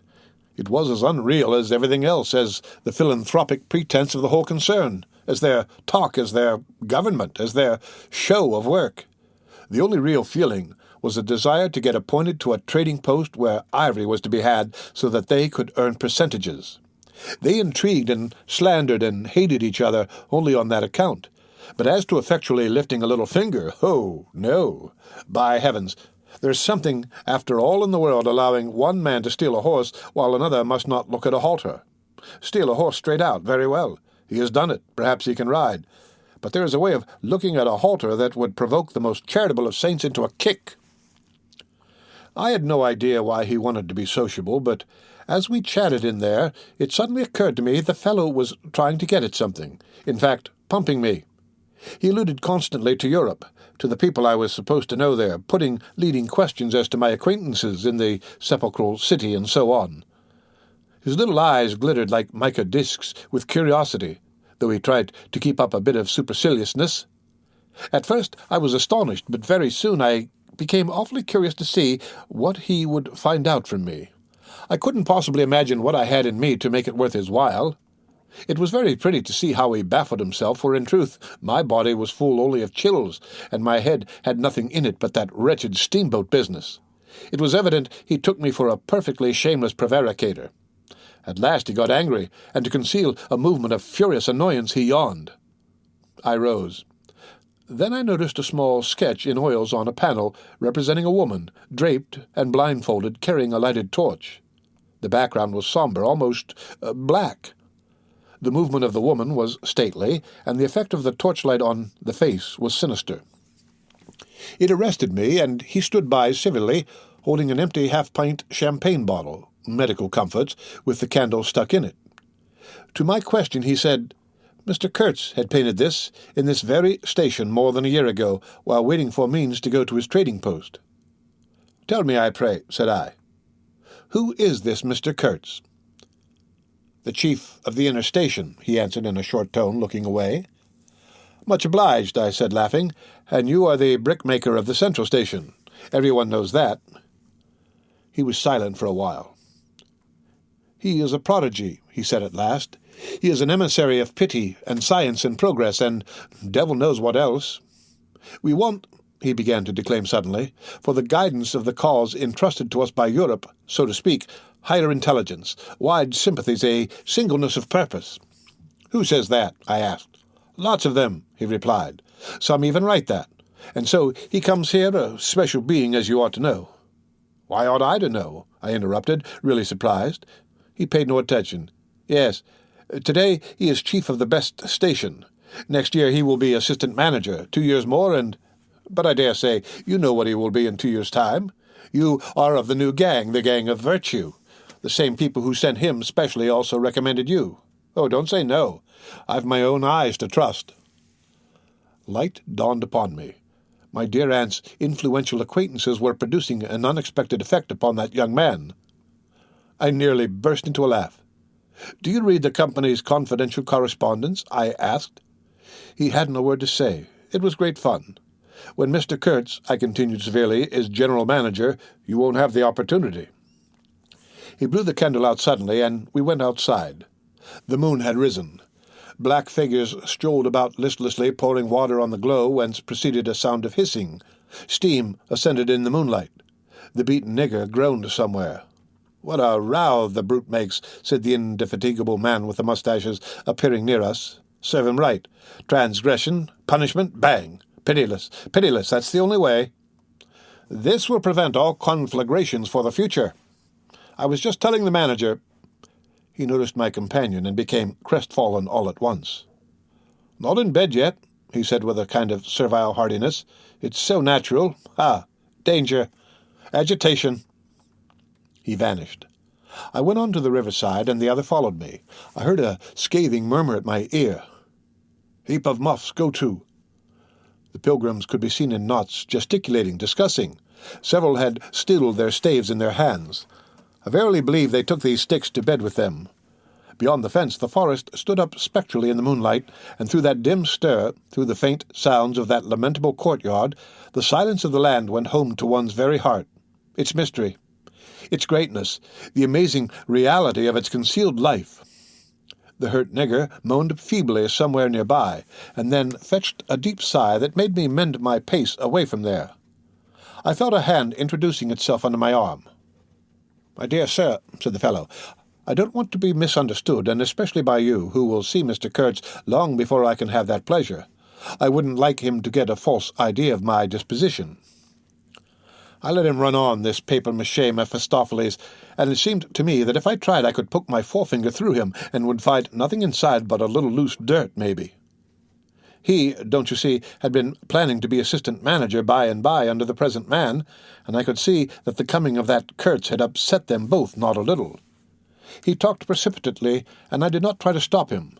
I had my shoulders against the wreck of my steamer, hauled up on the slope like a carcass of some big river animal. The smell of mud, of primeval mud, by Jove, was in my nostrils. The high stillness of primeval forest was before my eyes. There were shiny patches on the black creek. The moon had spread over everything a thin layer of silver, over the rank grass, over the mud, upon the wall of matted vegetation standing higher than the wall of a temple. Over the great river I could see through a sombre gap, glittering, glittering as it flowed broadly by without a murmur. All this was great, expectant, mute, while the man jabbered about himself. I wondered whether the stillness on the face of the immensity looking at us two were meant as an appeal or as a menace. What were we who had strayed in here? Could we handle that dumb thing, or would it handle us? I felt how big, how confoundedly big was that thing that couldn't talk, and perhaps was deaf as well. What was in there? I could see little Ivory coming out from there, and I had heard Mr. Kurtz was in there. I had heard enough about it too, God knows, yet somehow it didn't bring any image with it, no more than if I had been told an angel or a fiend was in there. I believed it in the same way one of you might believe that there are inhabitants in the planet Mars. I knew once a Scotch sailmaker who was certain, dead sure there were people in Mars. If you asked him for some idea how they looked and behaved, he would get shy and mutter something about walking on all fours. If you as much as smiled, he would, though a man of 60, offer to fight you. I would not have gone so far as to fight for Kurtz, but I went for him near enough to a lie. You know I hate, detest, and can't bear a lie, not because I am straighter than the rest of us, but simply because it appalls me. There is a taint of death, a flavor of mortality in lies, which is exactly what I hate and detest in the world, what I want to forget. It makes me miserable and sick, like biting something rotten would do. Temperament, I suppose. Well, I went near enough to it by letting the young fool there believe anything he liked to imagine as to my influence in Europe. I became in an instant as much of a pretense as the rest of the bewitched pilgrims. This simply because I had a notion it somehow would be of help to that Kurtz, whom at the time I did not see, you understand. It was just a word for me. I did not see the man in the name any more than you do. Do you see him? Do you see the story? Do you see anything? It seems to me I am trying to tell you your dream. making a vain attempt because no relation of a dream can convey the dream sensation, that commingling of absurdity, surprise, and bewilderment in a tremor of struggling revolt, that notion of being captured by the incredible which is of the very essence of dreams. He was silent for a while. No, it is impossible. It is impossible to convey the life sensation of any given epoch of one's existence, that which makes its truth, its meaning, its subtle and penetrating essence. It is impossible. We live, as we dream, alone. He paused again, as if reflecting, then added, "Of course, in this you fellows see more than I could then. You see me, whom you know." It had become so pitch-dark that we listeners could hardly see one another. For a long time already he, sitting apart, had been no more to us than a voice. There was not a word from anybody. The others might have been asleep, but I was awake. I listened on the watch for the sentence, for the word that would give me the clue to the faint uneasiness inspired by this narrative that seemed to shape itself without human lips in the heavy night air of the river. "Yes," I let him run on. Marlow began again. "And think what he pleased about the powers that were behind me. I did. And there was nothing behind me. There was nothing but that wretched old mangled steamboat I was leaning against, while he talked fluently about the necessity for every man to get on. And when one comes out here, you conceive, it is not to gaze at that moon. Mr. Kurtz was a universal genius, but even a genius would find it easier to work with adequate tools, intelligent men. He did not make bricks. Why, there was a physical impossibility in the way, as I was well aware, and if he did secretarial work for the manager, it was because no sensible man rejects wantonly the confidence of his superiors. Did I see it? I saw it. What more did I want? What I really wanted was rivets, by heaven, rivets, to get on with the work, to stop the hole. Rivets I wanted. There were cases of them down at the coast. Cases, piled up, burst, split. You kicked a loose rivet at every second step in that station yard on the hillside. Rivets had rolled into the grove of death. You could fill your pockets with rivets for the trouble of stooping down, and there wasn't one rivet to be found where it was wanted. We had plates that would do, but nothing to fasten them with. And every week the messenger, a long negro, letter bag on shoulder and staff in hand, left our station for the coast. And several times a week a coast caravan came in with trade goods, ghastly glazed calico that made you shudder only to look at it, glass beads, value about a penny a quart, confounded, spotted cotton handkerchiefs, and no rivets. 3 carriers could have brought all that was wanted to set that steamboat afloat. He was becoming confidential now, but I fancy my unresponsive attitude must have exasperated him at last, for he judged it necessary to inform me he feared neither God nor devil, let alone any mere man. I said I could see that very well, but what I wanted was a certain quantity of rivets, and rivets were what really Mr. Kurtz wanted, if he had only known it. Now, letters went to the coast every week. "My dear sir," he cried, "I write from dictation. I demanded rivets." There was a way for an intelligent man. He changed his manner, became very cold, and suddenly began to talk about a hippopotamus. Wondered whether sleeping on board the steamer, I stuck to my salvage night and day, I wasn't disturbed. There was an old hippo that had the bad habit of getting out on the bank and roaming at night over the station grounds. The pilgrims used to turn out in a body and empty every rifle they could lay hands on at him. Some even had set up a nights for him. All this energy was wasted, though. That animal has a charmed life, he said, but you can say this only of brutes in this country. No man, you apprehend me? No man here bears a charmed life. He stood there for a moment in the moonlight with his delicate hooked nose set a little askew and his mica eyes glittering without a wink. Then, with a curt good night, he strode off. I could see he was disturbed and considerably puzzled, which made me feel more hopeful than I had been for days. It was a great comfort to turn from that chap to my influential friend, the battered, twisted, ruined tin-pot steamboat. I clambered on board. She rang under my feet like an empty Huntley and Palmer biscuit tin kicked along a gutter. She was nothing so solid in make and rather less pretty in shape, but I had expended enough hard work on her to make me love her. No influential friend would have served me better. She had given me a chance to come out a bit, to find out what I could do. No, I don't like work. I had rather laze about and think of all the fine things that can be done. I don't like to work, no man does, but I like what is in the work, the chance to find yourself, your own reality for yourself, not for others. What no other man can ever know. They can only see the mere show and never can tell what it really means. I was not surprised to see somebody sitting aft on the deck with his legs dangling over the mud. You see, I rather chummed with a few mechanics there were in that station, whom the other pilgrims naturally despised, on account of their imperfect manners, I suppose. This was the foreman, a boiler-maker by trade, a good worker. He was a lank, bony, yellow-faced man with big, intense eyes. His aspect was worried, and his head was as bald as the palm of my hand. But his hair, in falling, seemed to have stuck to his chin and had prospered in the new locality, for his beard hung down to his waist. He was a widower with 6 young children. He had left them in charge of a sister of his to come out there. And the passion of his life was pigeon-flying. He was an enthusiast and a connoisseur. He would rave about pigeons. After work hours, he used sometimes to come over from his hut for a talk about his children and his pigeons.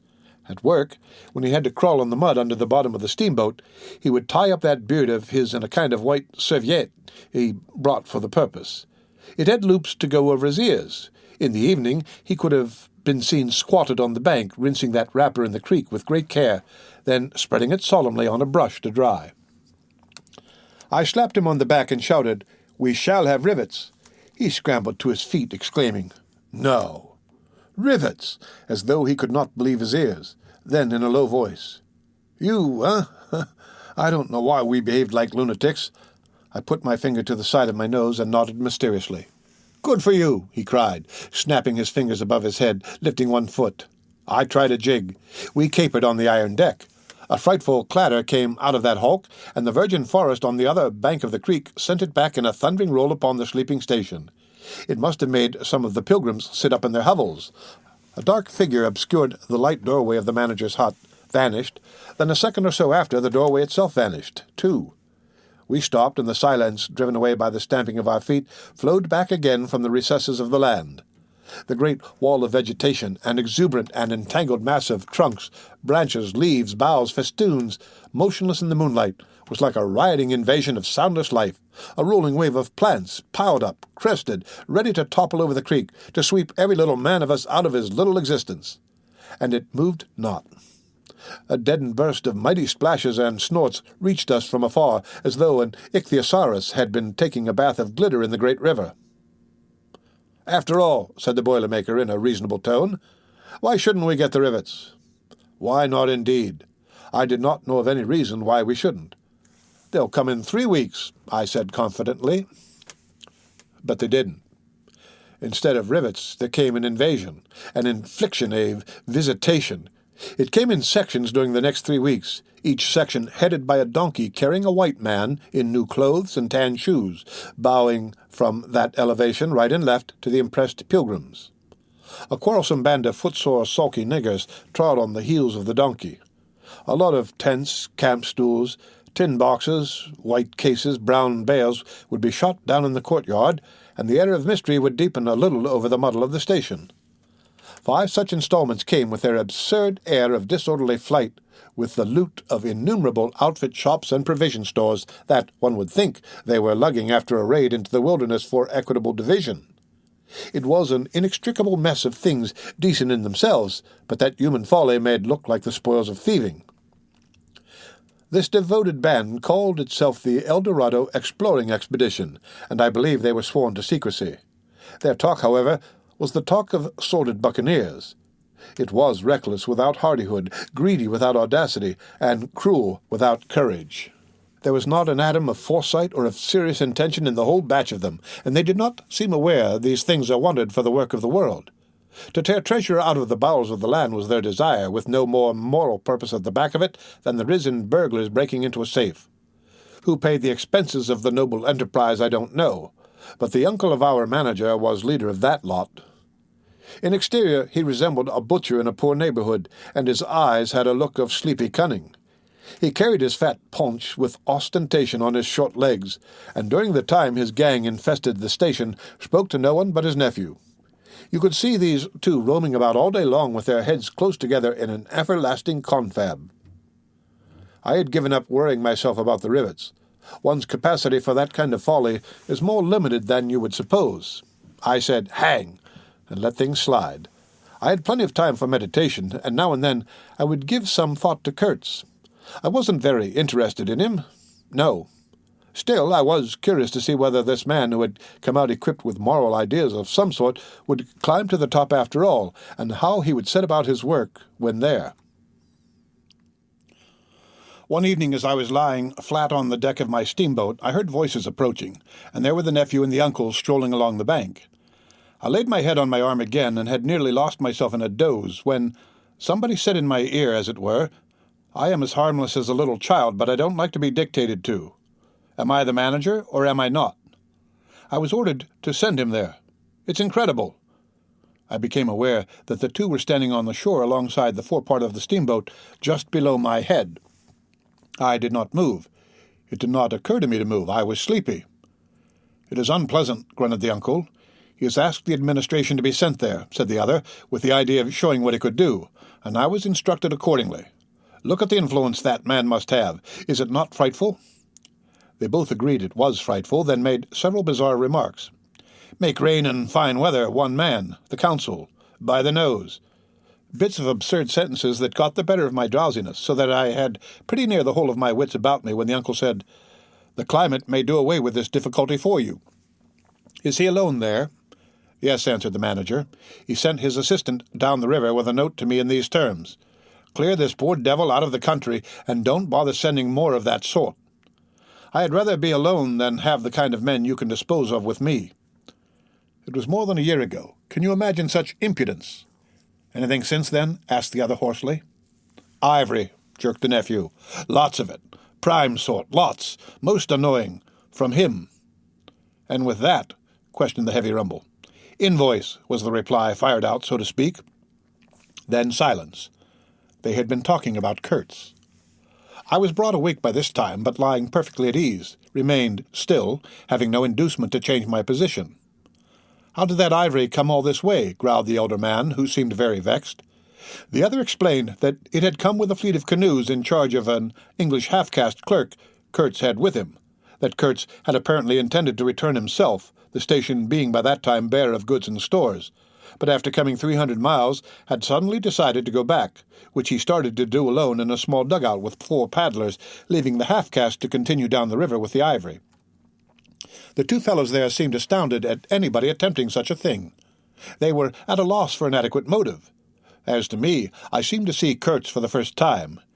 It was a distinct glimpse, the dugout, 4 paddling savages, and the lone white man turning his back suddenly on the headquarters. Yawn relief, on thoughts of home, perhaps. Setting his face towards the depths of the wilderness, towards his empty and desolate station. I did not know the motive. Perhaps he was just simply a fine fellow who stuck to his work for its own sake. His name, you understand, had not been pronounced once. He was that man. The half-caste, who, as far as I could see, had conducted a difficult trip with great prudence and pluck, was invariably alluded to as that scoundrel. The scoundrel had reported that the man had been very ill, had recovered imperfectly. The two below me moved away then a few paces, and strolled back and forth at some little distance. I heard, "Military post. Doctor, 200 miles. Quite alone now. Unavoidable delays. 9 months. No news. Strange rumors." They approached again, just as the manager was saying, "No one, as far as I know, unless a species of wandering trader, a pestilential fellow snapping ivory from the natives." Who was it they were talking about now? I gathered in snatches that this was some man supposed to be in Kurtz's district, and of whom the manager did not approve. "We will not be free from unfair competition till one of these fellows is hanged for an example," he said. "Certainly," grunted the other. "Get him hanged. Why not? Anything can be done in this country. Anything. That's what I say. Nobody here, you understand, here can endanger your position. And why? You stand the climate. You outlast them all. The danger is in Europe, but there before I left I took care to—" They moved off and whispered. Then their voices rose again. "The extraordinary series of delays is not my fault. I did my best." The fat man sighed. "Very sad. And the pestiferous absurdity of his talk," continued the other. "He bothered me enough when he was here. Each station should be like a beacon on the road towards better things, a center for trade, of course, but also for humanizing, improving, instructing. Conceive you, that ass, and he wants to be manager. No, it's—" Here he got choked by excessive indignation, and I lifted my head the least bit. I was surprised to see how near they were, right under me. I could have spat upon their hats. They were looking on the ground, absorbed in thought. The manager was switching his leg with a slender twig. His sagacious relative lifted his head. "You have been well since you came out this time?" he asked. The other gave a start. "Who, I? Oh, like a charm, like a charm. But the rest, oh, my goodness, all sick. They die so quick, too, that I haven't the time to send them out of the country. It's incredible." "Just so," grunted the uncle. "Ah, my boy, trust to this, I say, trust to this." I saw him extend his short flipper of an arm for a gesture that took in the forest, the creek, the mud, the river, seemed to beckon with a dishonouring flourish before the sunlit face of the land, a treacherous appeal to the lurking death, to the hidden evil, to the profound darkness of its heart. It was so startling that I leaped to my feet and looked back at the edge of the forest, as though I had expected an answer of some sort to that black display of confidence. You know the foolish notions that come to one sometimes? The high stillness confronted these two figures with its ominous patience, waiting for the passing away of a fantastic invasion. They swore aloud together, out of sheer fright, I believe, then, pretending not to know anything of my existence, turned back to the station. The sun was low, and, leaning forward side by side, they seemed to be tugging painfully uphill, their two ridiculous shadows of unequal length that trailed behind them slowly over the tall grass without bending a single blade. In a few days the El Dorado expedition went into the patient wilderness that closed upon it as the sea closes over a diver. Long afterwards the news came that all the donkeys were dead. I know nothing as to the fate of the less valuable animals. They no doubt, like the rest of us, found what they deserved. I did not inquire. I was then rather excited at the prospect of meeting Kurtz very soon. When I say very soon, I mean it comparatively. It was just 2 months from the day we left the creek when we came to the bank below Kurtz's station. Going up that river was like traveling back to the earliest beginnings of the world, when vegetation rioted on the earth, and the big trees were kings. An empty stream, a great silence, an impenetrable forest. The air was warm, thick, heavy, sluggish. There was no joy in the brilliance of sunshine.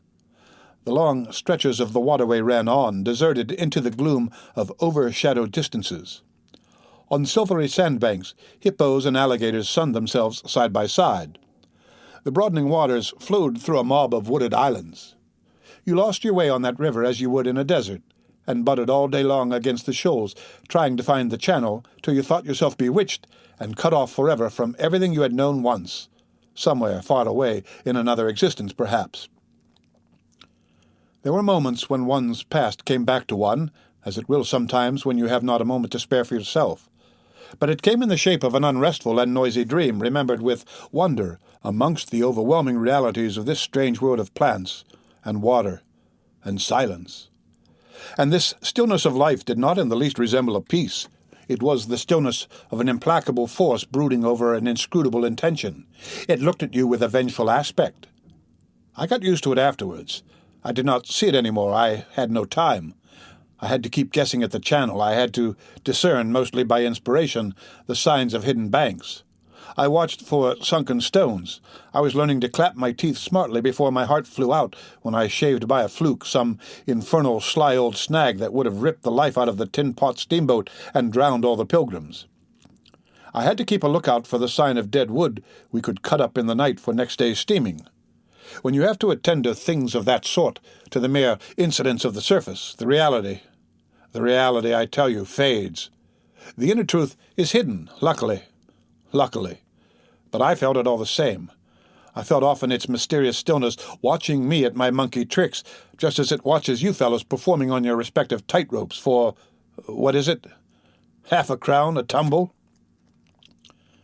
"Try to be civil, Marlow," growled a voice, and I knew there was at least one listener awake beside myself. "Oh, I beg your pardon. I I forgot the heartache which makes up the rest of the price. And indeed, what does the price matter if the trick be well done? You do your tricks very well, and I didn't do badly either, since I managed not to sink that steamboat on my first trip. It's a wonder to me yet. Imagine a blindfolded man set to drive a van over a bad road. I sweated and shivered over that business considerably, I can tell you. After all, for a seaman to scrape the bottom of the thing that's supposed to float all the time under his care is the unpardonable sin. No one may know of it, but you never forget the thump, eh? A blow on the very heart. You remember it, you dream of it. You wake up at night and think of it, years after, and go hot and cold all over. I don't pretend to say that steamboat floated all the time. More than once she had to wade for a bit with 20 cannibals splashing around and pushing. We had enlisted some of these chaps on the way for a crew. Fine fellows, cannibals, in their place. They were men one could work with, and I am grateful to them. And after all, they did not eat each other before my face. They had brought along a provision of hippo meat which went rotten and made the mystery of the wilderness stink in my nostrils. Phew! I can sniff it now. I had the manager on board and 3 or 4 pilgrims with their staves, all complete.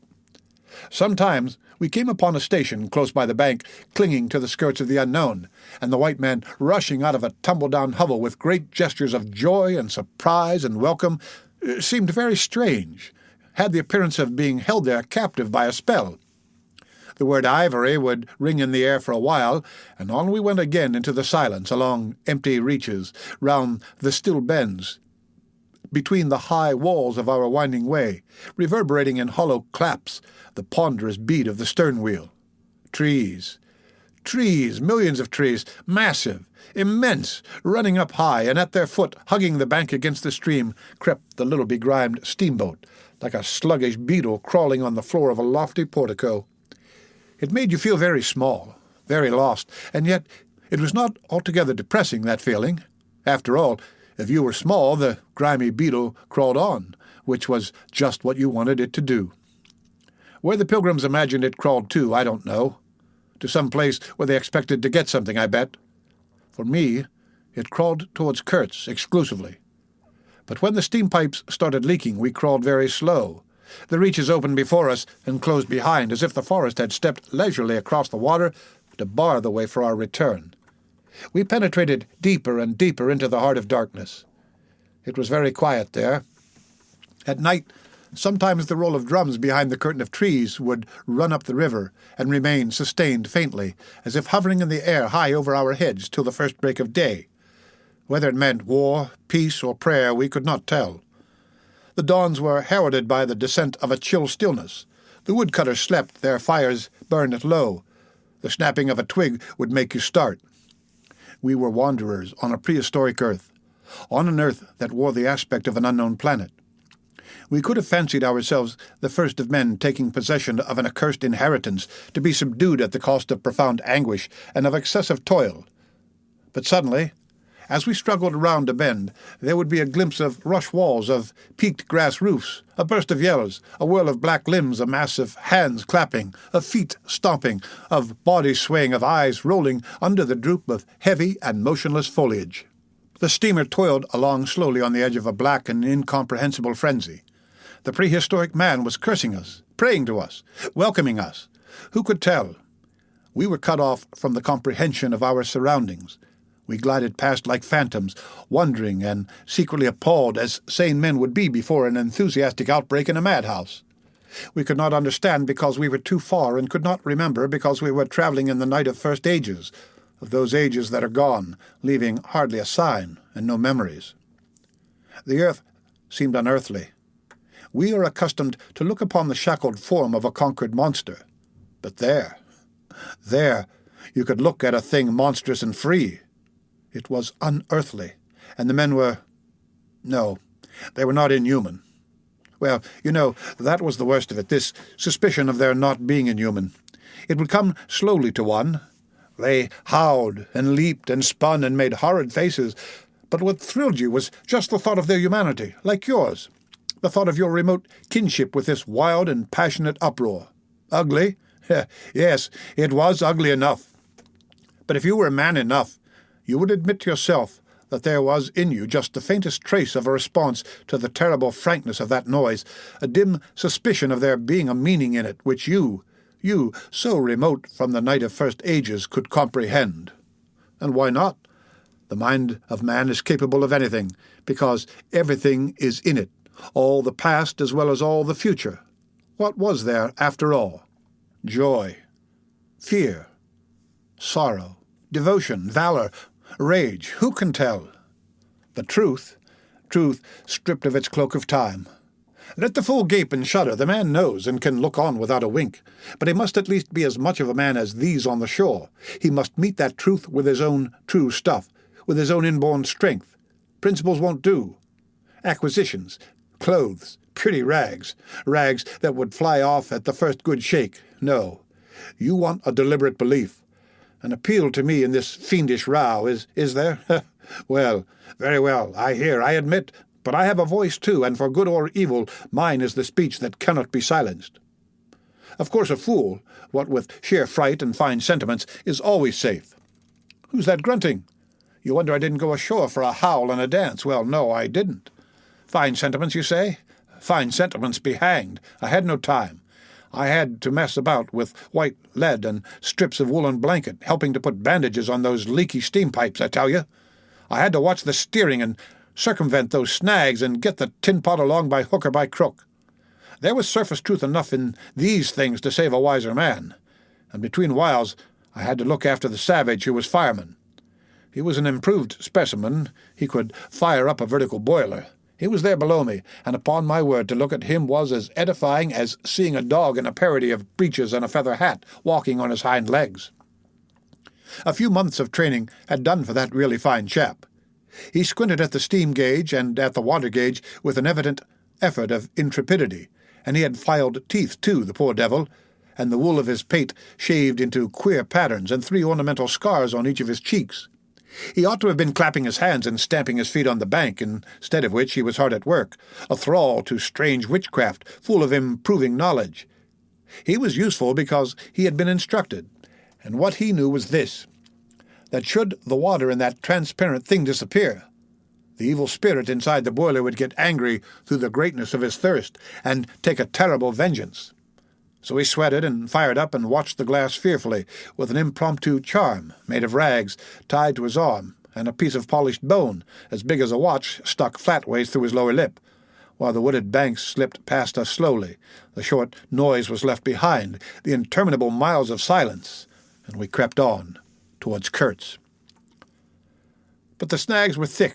The water was treacherous and shallow. The boiler seemed indeed to have a sulky devil in it, and thus neither that fireman nor I had any time to peer into our creepy thoughts. Some 50 miles below the inner station we came upon a hut of reeds, an inclined and melancholy pole with the unrecognizable tatters of what had been a flag of some sort flying from it, and a neatly stacked woodpile. This was unexpected. We came to the bank, and on the stack of firewood found a flat piece of board with some faded pencil writing on it. When deciphered it said, "Wood for you. Hurry up. Approach cautiously." There was a signature, but it was illegible. Not Kurtz. A much longer word, "Hurry up." Where? Up the river? Approach cautiously. We had not done so, but the warning could not have been meant for the place where it could be only found after approach. Something was wrong above, but what? And how much? That was the question. We commented adversely upon the imbecility of that telegraphic style. The bush around said nothing, and would not let us look very far either. A torn curtain of red twill hung in the doorway of the hut, and flapped sadly in our faces. The dwelling was dismantled, but we could see a white man had lived there not very long ago. There remained a rude table, a plank on 2 posts, a heap of rubbish reposed in a dark corner, and by the door I picked up a book. It had lost its covers, and the pages had been thumbed into a state of extremely dirty softness, but the back had been lovingly stitched afresh with white cotton thread, which looked clean yet. It was an extraordinary find. Its title was An Inquiry into Some Points of Seamanship, by a man, Towson, some such name, master in His Majesty's Navy. The matter looked dreary reading enough, with illustrative diagrams and repulsive tables of figures, and the copy was 60 years old. I handled this amazing antiquity with the greatest possible tenderness, lest it should dissolve in my hands. Within, Towson, or Towser, was inquiring earnestly into the breaking strain of ships' chains and tackle, and other such matters. Not a very enthralling book, but at the first glance you could see there a singleness of intention, an honest concern for the right way of going to work, which made these humble pages, thought out so many years ago, luminous with another than a professional light. The simple old sailor, with his talk of chains and purchases, made me forget the jungle and the pilgrims in a delicious sensation of having come upon something unmistakably real. Such a book, being there, was wonderful enough, but still more astounding were the notes penciled in the margin, and plainly referring to the text. I couldn't believe my eyes. They were in cipher. Yes, it looked like cipher. Fancy a man lugging with him a book of that description into this nowhere and studying it, and making notes, in cipher at that. It was an extravagant mystery. I had been dimly aware for some time of a worrying noise, and when I lifted my eyes, I saw the woodpile was gone, and the manager, aided by all the pilgrims, was shouting at me from the riverside. I slipped the book into my pocket.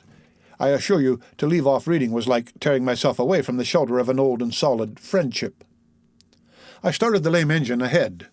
"It must be this miserable traitor, this intruder," exclaimed the manager, looking back malevolently at the place we had left. "He must be English," I said. "It will not save him from getting into trouble if he is not careful," muttered the manager darkly. I observed with assumed innocence that no man was safe from trouble in this world. The current was more rapid now, the steamer seemed at her last gasp, the stern wheel flopped languidly, and I caught myself listening on tiptoe for the next beat of the boat, for in sober truth, I expected the wretched thing to give up every moment. It was like watching the last flickers of a life. But still, we crawled. Sometimes I would pick out a tree a little way ahead to measure our progress towards Kurtzby, but I lost it invariably before we got abreast. To keep the eyes so long on one thing was too much for human patience. The manager displayed a beautiful resignation. I fretted and fumed and took to arguing with myself whether or no I would talk openly with Kurtz.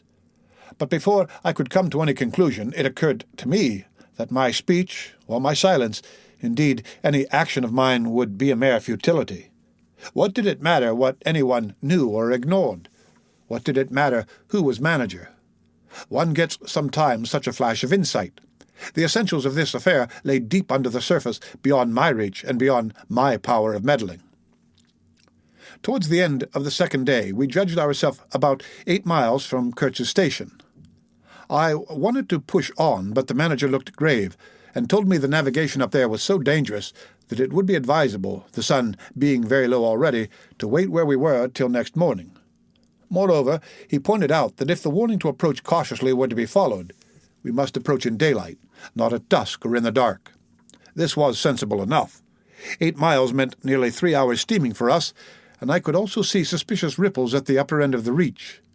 Nevertheless, I was annoyed beyond expression at the delay, and most unreasonably too, since 1 night more could not matter much after so many months. As we had plenty of wood, and caution was the word, I brought up in the middle of the stream. The reach was narrow, straight, with high sides like a railway cutting.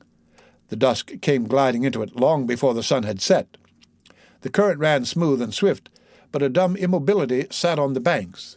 The living trees, lashed together by the creepers, and every living bush of the undergrowth might have been changed into stone, even to the slenderest twig, to the lightest leaf.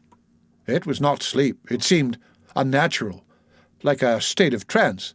Not the faintest sound of any kind could be heard. You looked on amazed, and began to suspect yourself of being deaf. Then the night came suddenly, and struck you blind as well. About 3 in the morning some large fish leaped, and the loud splash made me jump as though a gun had been fired. When the sun rose, there was a white fog, very warm and clammy, and more blinding than the night. It did not shift or drive. It was just there, standing all around you like something solid. At 8 or 9, perhaps, it lifted as a shutter lifts. We had a glimpse of the towering multitude of trees, of the immense, matted jungle with the blazing little ball of the sun hanging over it, all perfectly still. And then the white shutter came down again, smoothly, as if sliding in greased grooves. I ordered the chain, which we had begun to heave in, to be paid out again. before it stopped running with a muffled rattle. A cry, a very loud cry, as of infinite desolation, soared slowly in the opaque air. It ceased. A complaining clamour modulated in savage discords filled our ears. The sheer unexpected of it made my hair stir under my cap. I don't know how it struck the others. To me, it seemed as though the mist itself had streamed, so suddenly and apparently from all sides at once did this tumultuous and mournful uproar arise. It culminated in a hurried outbreak of almost intolerably excessive shrieking, which stopped short, leaving us stiffened in a variety of silly attitudes and obstinately listening to the nearly as appalling and excessive silence. "Good God! What is the meaning?" stammered at my elbow one of the pilgrims, a little fat man with sandy hair and red whiskers, and who wore side-spring boats and pink pajamas tucked into his socks. Two others remained open-mouthed a minute, then dashed into the little cabin to rush out incontinently and stand darting scared glances with Winchesters at ready in their hands. What we could see was just the steamer we were on. Her outlines blurred as though she had been on the point of dissolving, and a misty strip of water perhaps 2 feet broad around her. And that was all. The rest of the world was nowhere as far as our eyes and ears were concerned. Just nowhere. Gone. Disappeared. Swept off without leaving a whisper or a shadow behind. I went forward and ordered the chain to be hauled in short so as to be ready to trip the anchor and move the steamboat at once if necessary. "Will they attack?" whispered an odd voice. "We will be all butchered in this fog," murmured another. The faces twitched with the strain. The hands trembled slightly. The eyes forgot to wink. It was very curious to see the contrast of expressions of the white men and of the black fellows of our crew, who were as much strangers to that part of the river as we, though their homes were only 800 miles away. The whites, of course greatly discomposed, had besides a curious look of being painfully shocked by such an outrageous row. The others had an alert, naturally interested expression, but their faces were essentially quiet, even those of the one or two who grinned as they hauled at the chain. Several exchanged short grunting phrases which seemed to settle the matter to their satisfaction. Their headman, a young, broad-chested black, severely draped in dark blue-fringed cloths, with fierce nostrils and his hair all done up artfully in oily ringlets, stood near me. "Aha!" I said, just for good fellowship's sake. "Catch him!" he snapped, with a bloodshot widening of his eyes and a flash of sharp teeth. "Catch him! Give him to us." "Do you, huh?" I asked. "What would you do with him?" "Eat him," he said curtly, and leaning his elbow on the rail, looked out into the fog in a dignified and profoundly pensive attitude.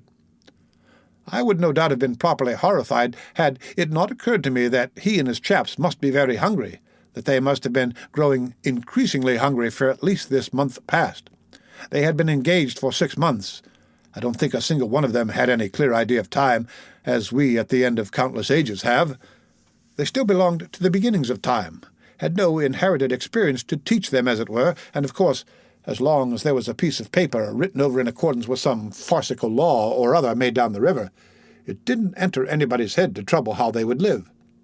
Certainly they had brought with them some rotten hippo meat, which couldn't have lasted very long anyway, even if the pilgrims hadn't, in the midst of a shocking hullabaloo, thrown a considerable quantity of it overboard. It looked like a high-handed proceeding, but it was really a case of legitimate self-defense. You can't breathe dead hippo, waking, sleeping, and eating, and at the same time keep your precarious grip on existence. Besides that, they had given them every week 3 pieces of brass wire, each about 9 inches long, and the theory was they were to buy their provisions with that currency in riverside villages. You can see how that worked. There were either no villages, or the people were hostile, or the director, who, like the rest of us, fed out of tins with an occasional old he-goat thrown in, didn't want to stop the steamer for some more or less recondite reason. So, unless they swallowed the wire itself, or made loops of it to snare the fishes with, I don't see what good their extravagant salary could be to them. I must say it was paid with a regularity worthy of a large and honourable trading company. For the rest, the only thing to eat, though it didn't look eatable in the least, I saw in their possession was a few lumps of some stuff like half-cooked dough, of a dirty lavender colour they kept wrapped in leaves, and now and then swallowed a piece of, but so small that it seemed done more for the looks of the thing than for any serious purpose of sustenance. Why in the name of all the gnawing devils of hunger they didn't go for us? they were 30 to 5 and have a good tuck-in for once, amazes me now when I think of it. They were big, powerful men, with not much capacity to weigh the consequences, with courage, with strength, even yet though their skins were no longer glossy and their muscles no longer hard. And I saw that something restraining, one of those human secrets that baffle probability, had come into play here. I looked at them with a swift quickening of interest, not because it occurred to me I might be eaten by them before very long, though I own to you that just then I perceived, in a new light as it were, how unwholesome the pilgrims looked, and I hoped, yes, I positively hoped, that my aspect was not so, what shall I say, so unappetizing. A touch of fantastic vanity which fitted well with the dream sensation that pervaded all my days at that time. Perhaps I had a little fever, too. One can't live with one's finger everlastingly on one's pulse.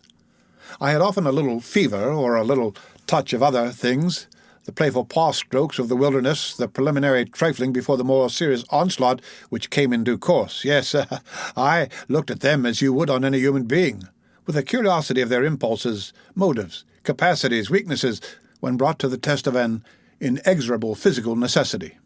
Restraint. What possible restraint? Was it superstition, disgust, patience, fear, or some kind of primitive honor? No fear can stand up to hunger. No patience can wear it out. Disgust simply does not exist where hunger is. And as to superstition, beliefs, and what you may call principles, they are less than chaff in a breeze. Don't you know the devilry of lingering starvation, its exasperating torment, its black thoughts, its somber and brooding ferocity? Well, I do. It takes a man all his inborn strength to fight hunger properly. It's really easier to face bereavement, dishonor, and the perdition of one's soul than this kind of prolonged hunger. Sad, but true.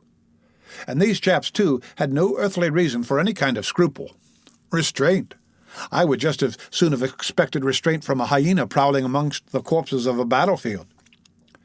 But there was the fact facing me, the fact dazzling to be seen, like the foam on the depths of the sea, like a ripple on an unfathomable enigma, a mystery greater when I thought of it than the curious, inexplicable note of desperate grief in this savage clamour that had swept by us on the river bank behind the blind whiteness of the fog. Two pilgrims were quarrelling in hurried whispers as to which bank. Left. No.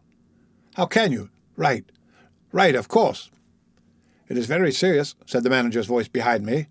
I would be desolated if anything should happen to Mr. Kurtz before we came up. I looked at him and had not the slightest doubt he was sincere. He was just the kind of man who would wish to preserve appearances. That was his restraint. But when he muttered something about going on at once, I did not even take the trouble to answer him. I knew, and he knew, that it was impossible. Were we to let go our hold of the bottom, we would be absolutely in the air, in space. We wouldn't be able to tell where we were going to, whether up or downstream or across, till we fetched against one bank or the other, and then we wouldn't know at first which it was. Of course, I made no move. I had no mind for a smash-up. You couldn't imagine a more deadly place for a shipwreck. Whether we drowned at once or not, we were sure to perish speedily in one way or another. I authorize you to take all the risks, he said after a short silence. I refuse to take any, I said shortly, which was just the answer he expected, though its tone might have surprised him. Well, I must defer to your judgment. You are captain, he said with marked civility. I turned my shoulder to him in sign of my appreciation, and looked into the fog. How long would it last? It was the most hopeless lookout. The approach to this Kurtz grubbing for ivory in the wretched bush was beset by as many dangers as though he had been an enchanted princess sleeping in a fabulous castle. Would they attack, do you think? Asked the manager in a confidential tone. I did not think they would attack for several obvious reasons. The thick fog was one. If they left the bank in their canoes, they would get lost in it, as we would be if we attempted to move. Still, I had also judged the jungle of both banks quite impenetrable, and yet eyes were in it, eyes that had seen us. The riverside bushes were certainly very thick, but the undergrowth behind was evidently penetrable. However, during the short lift I had seen no canoes anywhere in the reach, certainly not abreast of the steamer. But what made the idea of attack inconceivable to me was the nature of the noise, of the cries we had heard. They had not the fierce character boding immediate hostile intention. Unexpected, wild, and violent as they had been, they had given me an irresistible impression of sorrow. The glimpse of the steamboat had for some reason filled those savages with unrestrained grief. The danger, if any, I expounded, was from our proximity to a great human passion let loose. Even extreme grief may ultimately vent itself in violence, but more generally takes the form of apathy. You should have seen the pilgrims stare. They had no heart to grin, or even to revile me, but I believe they thought me gone mad, with fright maybe. I delivered a regular lecture. My dear boys, it was no good bothering. Keep a lookout. Well, you may guess I watched the fog for the signs of lifting as a cat watches a mouse, but for anything else our eyes were of no more use to us than if we had been buried miles deep in a heap of cotton wool. It felt like it, too, choking, warm, stifling. Besides, all I said, though it sounded extravagant, was absolutely true to fact. What we afterwards alluded to as an attack was really an attempt at repulse. The action was very far from being aggressive. It was not even defensive in the usual sense. It was undertaken under the stress of desperation, and in its essence was purely protective. It developed itself, I should say, 2 hours after the fog lifted, and its commencement was at a spot, roughly speaking, about 1.5 miles below Kurtz's station. We had just floundered and flopped around a bend when I saw an islet, a mere grassy hummock of bright green in the middle of the stream. It was the only thing of the kind, but as we opened the reach more, I perceived it was the head of a long sandbank, or rather of a chain of shallow patches stretching down the middle of the river. They were discolored, just awash, and the whole lot was seen just under the water, exactly as a man's backbone is seen running down the middle of his back under the skin. Now, as far as I did see, I could go to the right or to the left of this. I didn't know either channel, of course. The banks looked pretty well alike. The depth appeared the same. But as I had been informed the station was on the west side, I naturally headed for the western passage. No sooner had we fairly entered it than I became aware it was much narrower than I had supposed. To the left of us there was the long, uninterrupted shoal, and to the right a high, steep bank heavily overgrown with bushes. Above the bush the trees stood in serried ranks. The twigs overhung the current thickly, and from distance to distance a large limb of some tree projected rigidly over the stream. It was then well on in the afternoon. The face of the forest was gloomy, and a broad strip of shadow had already fallen on the water. In this shadow we steamed up, very slowly, as you may imagine. I steered her well inshore, the water being deepest near the bank, as the sounding pole informed me. One of my hungry and forbearing friends was sounding in the bows just below me. The steamboat was exactly like a decked scow. On the deck there were 2 little teakwood houses with doors and windows. The boiler was in the fore-end, and the machinery right astern. Over the whole there was a light roof supported on stanchions. The funnel projected through that roof, and in front of the funnel a small cabin built of light planks served for a pilot-house. It contained a couch, 2 camp stools, a loaded Martini Henry leaning in one corner, a tiny table, and the steering wheel. It had a wide door in front and a broad shutter at each side. All these were always thrown open, of course. I spent my days perched up there on the extreme fore-end of that roof, before the door. At night I slept, or tried to, on the couch. An athletic black, belonging to some coast tribe and educated by my poor predecessor, was the helmsman. He sported a pair of brass earrings, wore a blue cloth wrapper from the waist to the ankles, and thought all the world of himself. He was the most unstable kind of fool I had ever seen. He steered with no end of a swagger while you were by. But if he lost sight of you, he became instantly the prey of an abject funk, and would let that cripple of a steamboat get the upper hand of him in a minute. I was looking down at the sounding pole, and feeling much annoyed to see, at each try a little more of it, stick up out of the river, when I saw my poleman give up on the business suddenly, and stretch himself flat on the deck without even taking the trouble to haul his pole in. He kept hold on it, though, and it trailed in the water. At the same time, the fireman, whom I could also see below me, sat down abruptly before his furnace and ducked his head. I was amazed. Then I had to look at the river mighty quick, because there was a snag in the fairway. Sticks, little sticks, were flying about, thick. They were whizzing before my nose, dropping below me, striking behind me against my pilot-house. All this time the river, the shore, the woods were very quiet, perfectly quiet. I could only hear the heavy, splashing thump of the stern wheel and the patter of these things. We cleared the snag clumsily. Arrows! By Jove, we were being shot at! I stepped in quickly to close the shutter on the land side. That fool helmsman, his hands on the spokes, was lifting his knees high, stamping his feet, champing his mouth like a reined-in horse. Confound him, and we were staggering within 10 feet of the bank. I had to lean right out to swing the heavy shutter, and I saw a face amongst the leaves on the level with my own, looking at me very fierce and steady. And then suddenly, as though a veil had been removed from my eyes, I made out deep in the tangled gloom naked breasts, arms, legs, glaring eyes. The bush was swarming with human limbs in movement, glistening, of bronze color. The twigs shook, swayed, and rustled. The arrows flew out of them, and then the shutter came to. "Steer her straight," I said to the helmsman. He held his head rigid, face forward, but his eyes rolled. He kept on lifting and setting down his feet gently. His mouth foamed a little. "Keep quiet," I said in a fury. I might just as well have ordered a tree not to sway in the wind. I darted out. Below me there was a great scuffle of feet on the iron deck, confused exclamations. A voice screamed, "Can you turn back?" I caught sight of a V-shaped ripple on the water ahead. What? Another snag. A fusillade burst out under my feet. The Pilgrims had opened with their Winchesters and were simply squirting lead into that bush.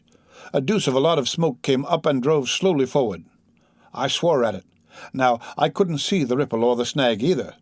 I stood in the doorway, peering, and the arrows came in swarms. They might have been poisoned, but they looked as though they wouldn't kill a cat. The bush began to howl. Our woodcutters raised a warlike whoop. The report of a rifle just at my back deafened me. I glanced over my shoulder, and the pilot-house was yet full of noise and smoke when I made a dash at the wheel. The fool nigger had dropped everything to throw the shutter open and let off that Martini Henry. He stood before the wide opening, glaring, and I yelled at him to come back while I straightened the sudden twist out of that steamboat. There was no room to turn, even if I had wanted to. The snag was somewhere very near ahead in that confounded smoke. There was no time to lose, so I just crowded her into the bank, right into the bank where I knew the water was deep. We tore slowly along the overhanging bushes in a whirl of broken twigs and flying leaves. The fusillade below stopped short, as I had foreseen it would when the squirts got empty. I threw my head back to a glinting whiz that traversed the pilot-house, in at one shutter hole and out at the other. Looking past that mad helmsman who was shaking the empty rifle and yelling at the shore, I saw vague forms of men running bent double, leaping, gliding, distinct, incomplete, evanescent. Something big appeared in the air before the shutter. The rifle went overboard, and the man stepped back swiftly, looking at me over his shoulder in an extraordinary, profound, familiar manner, and fell upon my feet. The side of his head hit the wheel twice, and the end of what appeared a long cane cluttered around and knocked over a little camp stool. It looked as though, after wrenching that thing from somebody ashore, he had lost his balance in the effort. The thin smoke had blown away, and we were clear of the snag, and looking ahead, I could see that in another 100 yards or so I would be free to sheer off away from the bank. But my feet felt so very warm and wet that I had to look down. The man had rolled on his back and stared straight up at me. Both his hands clutched that cane. It was the shaft of a spear that, either thrown or lunged through the opening, had caught him in the side, just below the ribs. The blade had gone in and out of sight after making a frightful gash. My shoes were full. A pool of blood lay very still, gleaming dark red under the wheel. His eyes shone with an amazing lustre. The fusillade burst out again. He looked at me anxiously, gripping the spear like something precious, with an air of being afraid I would try to take it away from him. I had to make an effort to free my eyes from his gaze and attend to the steering. With one hand I felt above my head for the line of the steam whistle, and jerked out screech after screech hurriedly. The tumult of angry and warlike yells was checked instantly, and then from the depths of the woods went out such a tremendous and prolonged wail of mournful fear and utter despair as may be imagined to follow the flight of the last hope from the earth. There was a great commotion in the bush. The shower of arrows stopped. A few dropping shots rang out sharply, then silence, in which the languid beat of the stern wheel came plainly to my ears. I put the helm hard a starboard at the moment, when the Pilgrim in pink pajamas, very hot and agitated, appeared in the doorway. "The manager sends me," he began in an official tone, and stopped short. "Good God," he said, glaring at the wounded man. We two whites stood over him, and his lustrous and inquiring glance enveloped us both. I declare it looked as though he would presently put to us some questions in an understandable language. But he died without uttering a sound, without moving a limb, without twitching a muscle. Only in the very last moment, as though in response to some sign we could not see, to some whisper we could not hear, he frowned heavily, and that frown gave to his black death mask an inconceivably sombre, brooding, and menacing expression. The luster of inquiring glance faded swiftly into vacant glassiness. "Can you steer?" I asked the agent eagerly. He looked very dubious, but I made a grab at his arm, and he understood at once I meant him to steer whether or no. To tell you the truth, I was morbidly anxious to change my shoes and socks. "He is dead," murmured the fellow, immensely impressed. "No doubt about it," said I, tugging like mad at the shoelaces. "And by the way, I suppose Mr. Kurtz is dead as well by this time." For the moment, that was the dominant thought. There was a sense of extreme disappointment, as though I had found out I had been striving after something altogether without substance.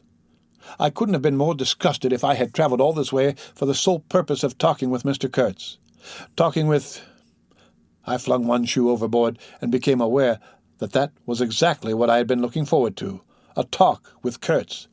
I made the strange discovery that I had never imagined him as doing, but as discoursing.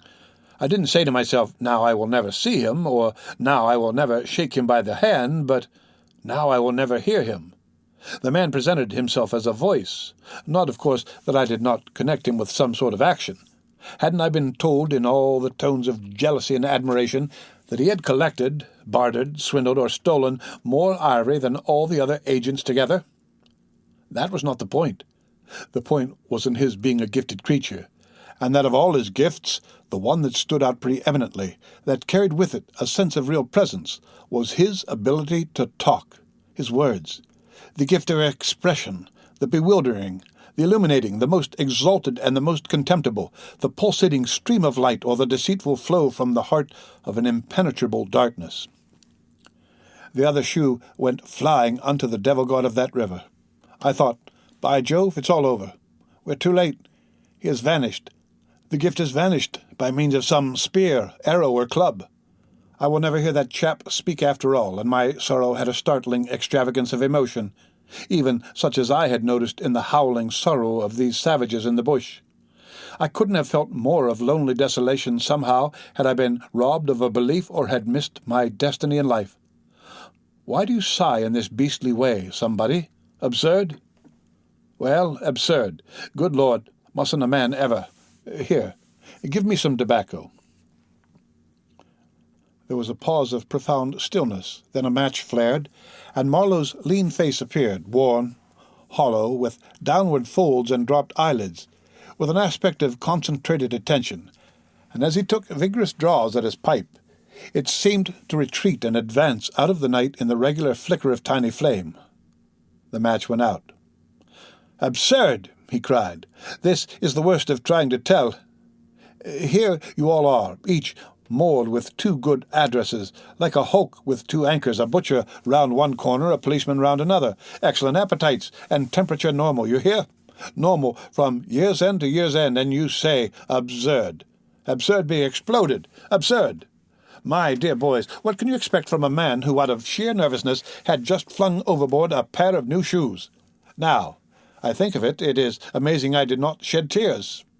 I am upon the whole proud of my fortitude. I was cut to the quick at the idea of having lost the inestimable privilege of listening to the gifted Kurtz.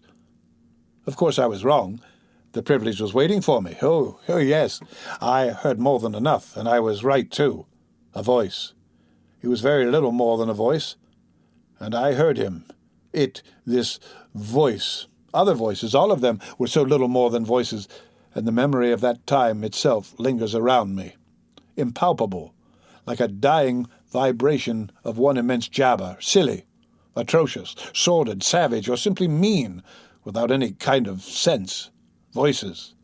Voices. Even the girl herself, now. He was silent for a long time. I laid the ghost of his gifts at last with a lie, he began suddenly. Girl? What? Did I mention a girl? Oh, she is out of it, completely. They, the women I mean, are out of it. Should be out of it. We must help them to stay in that beautiful world of their own, lest ours gets worse. Oh, she had to be out of it.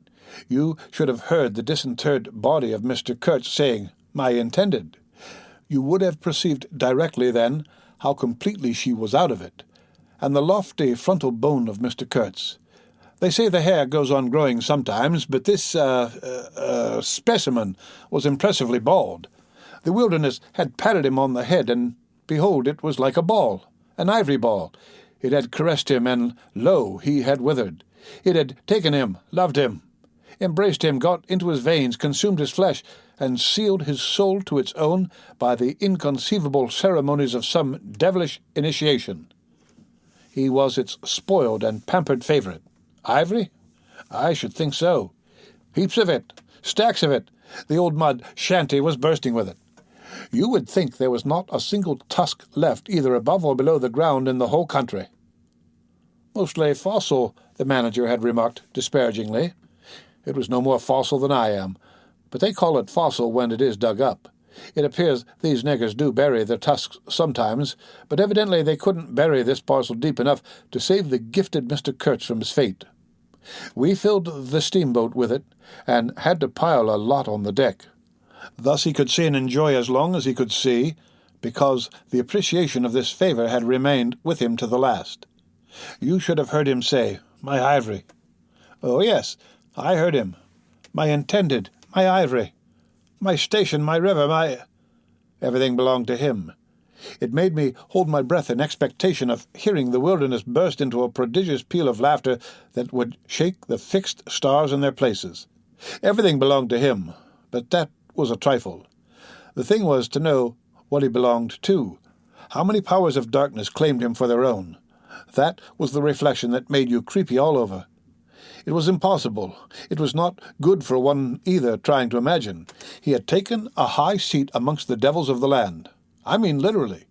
You can't understand? How could you?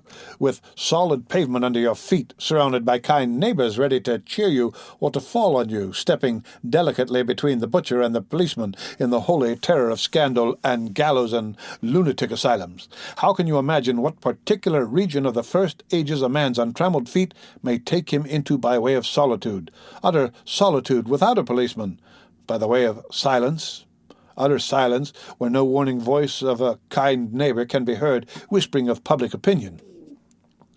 These little things make all the great difference. When they are gone, you must fall back upon your own innate strength, upon your own capacity for faithfulness. Of course, you may be too much of a fool to go wrong, too dull even to know you are being assaulted by the powers of darkness. I take it no fool ever made a bargain for his soul with the devil. The fool is too much of a fool, or the devil too much of a devil, I don't know which. Or you may be such a thunderingly exalted creature as to be altogether deaf and blind to anything but heavenly sights and sounds. Then the earth for you is only a standing place, and whether to be like this is your loss or your gain I won't pretend to say. But most of us are neither one nor the other. The earth for us is a place to live in, where we must put up with sights, with sounds, with smells too. By Jove, breathe dead hippo, so to speak, and not be contaminated. And there, don't you see, your strength comes in.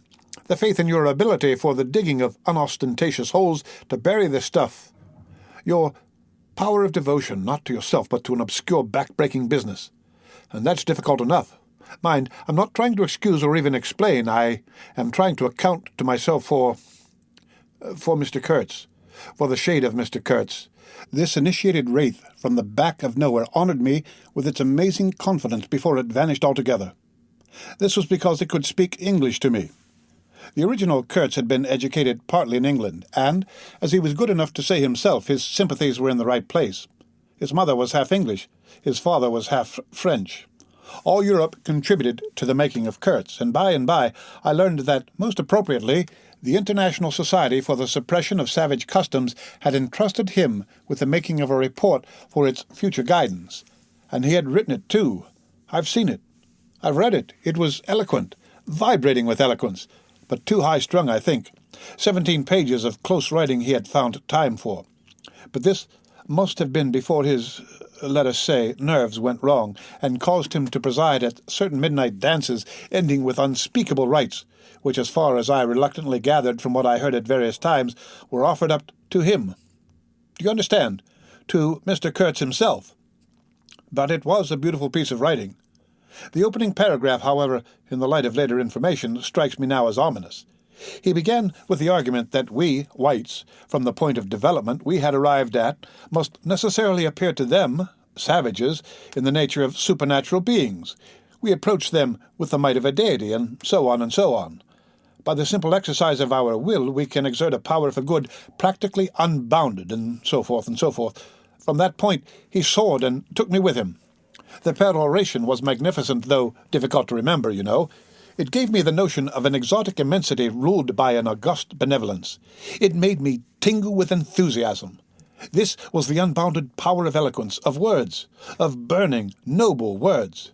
There were no practical hints to interrupt the magic current of phrases, unless a kind of note at the foot of the last page, scrawled evidently much later in an unsteady hand, may be regarded as the exposition of a method.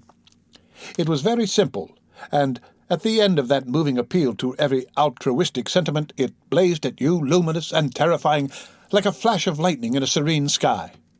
Exterminate all the brutes. The curious part was that he had apparently forgotten all about that valuable postscriptum, because later on, when he in a sense came to himself, he repeatedly entreated me to take good care of my pamphlet, he called it, as it was sure to have in the future a good influence upon his career. I had full information about all these things, and, besides, as it turned out, I was to have the care of his memory. I've done enough for it to give me the indisputable right to lay it, if I choose, for an everlasting rest in the dustbin of progress, amongst all the sweepings and, figuratively speaking, all the dead cats of civilization. But then, you see, I can't choose. He won't be forgotten. Whatever he was not common. He had the power to charm or frighten rudimentary souls into an aggravated witch dance in his honor. He could also fill the small souls of the pilgrims with bitter misgivings. He had one devoted friend at least, and he had conquered one soul in the world that was neither rudimentary nor tainted with self-seeking. No, I can't forget him, though I'm not prepared to affirm the fellow was exactly worth the life we lost in getting to him. I missed my late helmsman awfully. I missed him even while his body was still lying in the pilot-house. Perhaps you will think it passing strange, this regret for a savage who was no more account than a grain of sand in a black Sahara. Well, don't you see, he had done something. He had steered. For months I had him at my back. A help. An instrument. It was a kind of partnership. He steered for me. I had to look after him. I worried about his deficiencies, and thus a subtle bond had been created, of which I only became aware when it was suddenly broken. And the intimate profundity of that look he gave me when he received his hurt remains to this day in my memory, like a claim of distant kinship affirmed in a supreme moment. Poor fool! If he had only left that shutter alone! He had no restraint, just like Kurtz, a tree swayed by the wind. As soon as I had put on a dry pair of slippers, I dragged him out, after first jerking the spear out of his side, which operation, I confess, I performed with my eyes shut tight. His heels leaped together over the little doorstep. His shoulders were pressed to my breast. I hugged him from behind desperately. Oh, he was heavy. Heavier than any man on earth, I should imagine. Then, without more ado, I tipped him overboard. The current snatched him as though he had been a wisp of grass, and I saw the body roll over twice before I lost sight of it forever. All the pilgrims and the manager were then congregated on the awning deck about the pilot-house, chattering at each other like a flock of excited magpies, and there was a scandalized murmur at my heartless promptitude. What they wanted to keep that body hanging about for, I can't guess. Embalm it, maybe, but I had also heard another and a very ominous murmur on the deck below. My friends, the woodcutters, were likewise scandalized, and with a better show of reason, though I admit that the reason itself was quite inadmissible. Oh, quite. I had made up my mind that if my late helmsman was to be eaten, the fishes alone should have him. He had been a very second-rate helmsman while alive, but now he was dead. He might have become a first-class temptation, and possibly caused some startling trouble. Besides, I was anxious to take the wheel, the man in pink pajamas showing himself a hopeless duffer at the business. This I did directly the simple funeral was over. We were going half-speed, keeping right in the middle of the stream, and I listened to the talk about me. They had given up Kurtz. They had given up the station. Kurtz was dead, and the station had been burnt, and so on, and so on. The red-haired pilgrim was beside himself with the thought that at least this poor Kurtz had been properly avenged. "Say, we must have made a glorious slaughter of them in the bush, eh? What do you think? Say?" He positively danced, the bloodthirsty little gingery beggar, and he had nearly fainted when he saw the wounded man. I could not help saying, "You made a glorious lot of smoke, anyhow." I had seen from the way the tops of the brushes rustled and flew that almost all the shots had gone too high. You can't hit anything unless you take aim and fire from the shoulder, but these chaps fired from the hip with their eyes shut. The retreat, I maintained, and I was right, was caused by the screeching of the steam whistle. Upon this they forgot Kurtz and began to howl at me with indignant protests. The manager stood by the wheel, murmuring confidentially about the necessity of getting well away down the river before dark at all events, when I saw in the distance a clearing on the riverside and the outlines of some sort of building. "What's this?" I asked. He clapped his hands in wonder. "The station!" he cried. I edged in at once, still going half speed. Through my glasses I saw the slope of a hill interspersed with rare trees and perfectly free from undergrowth. A long decaying building on the summit was half buried in the high grass. The large holes in the peaked roof gaped black from afar. The jungle and the woods made a background.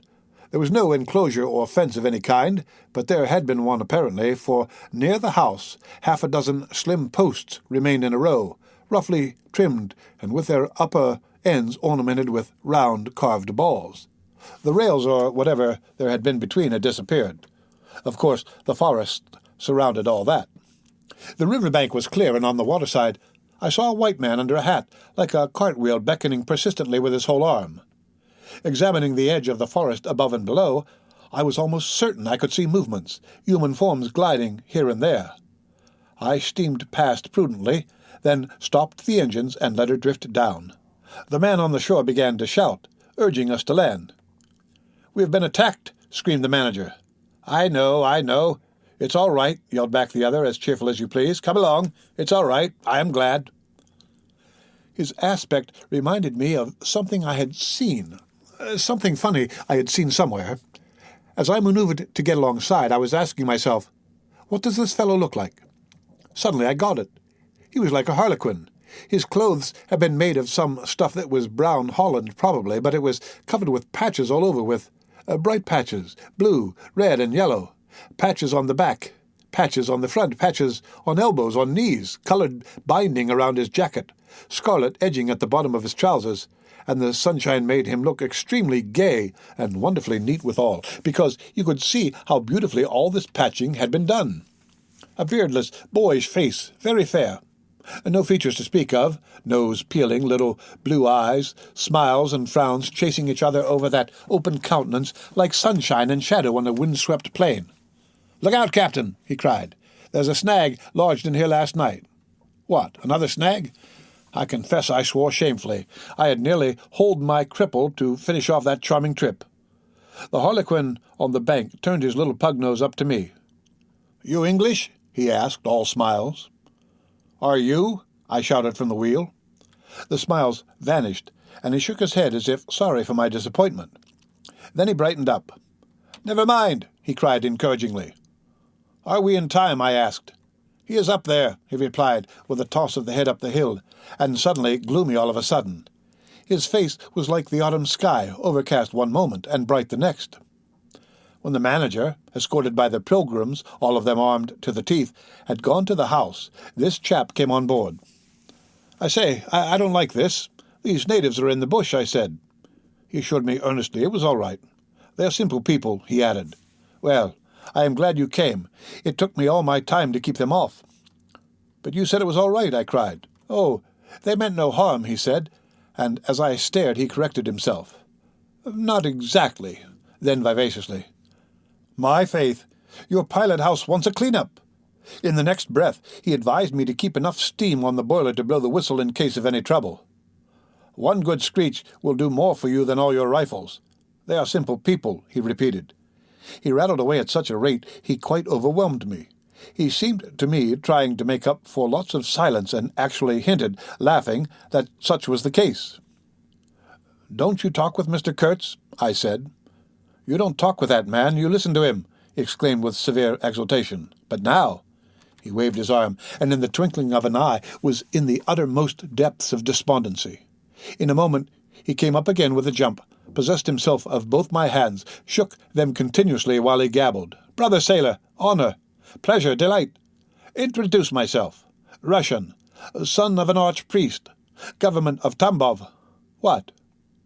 Tobacco, English tobacco, the excellent English tobacco. Now, that's brotherly. Smoke. Where's a sailor that does not smoke?"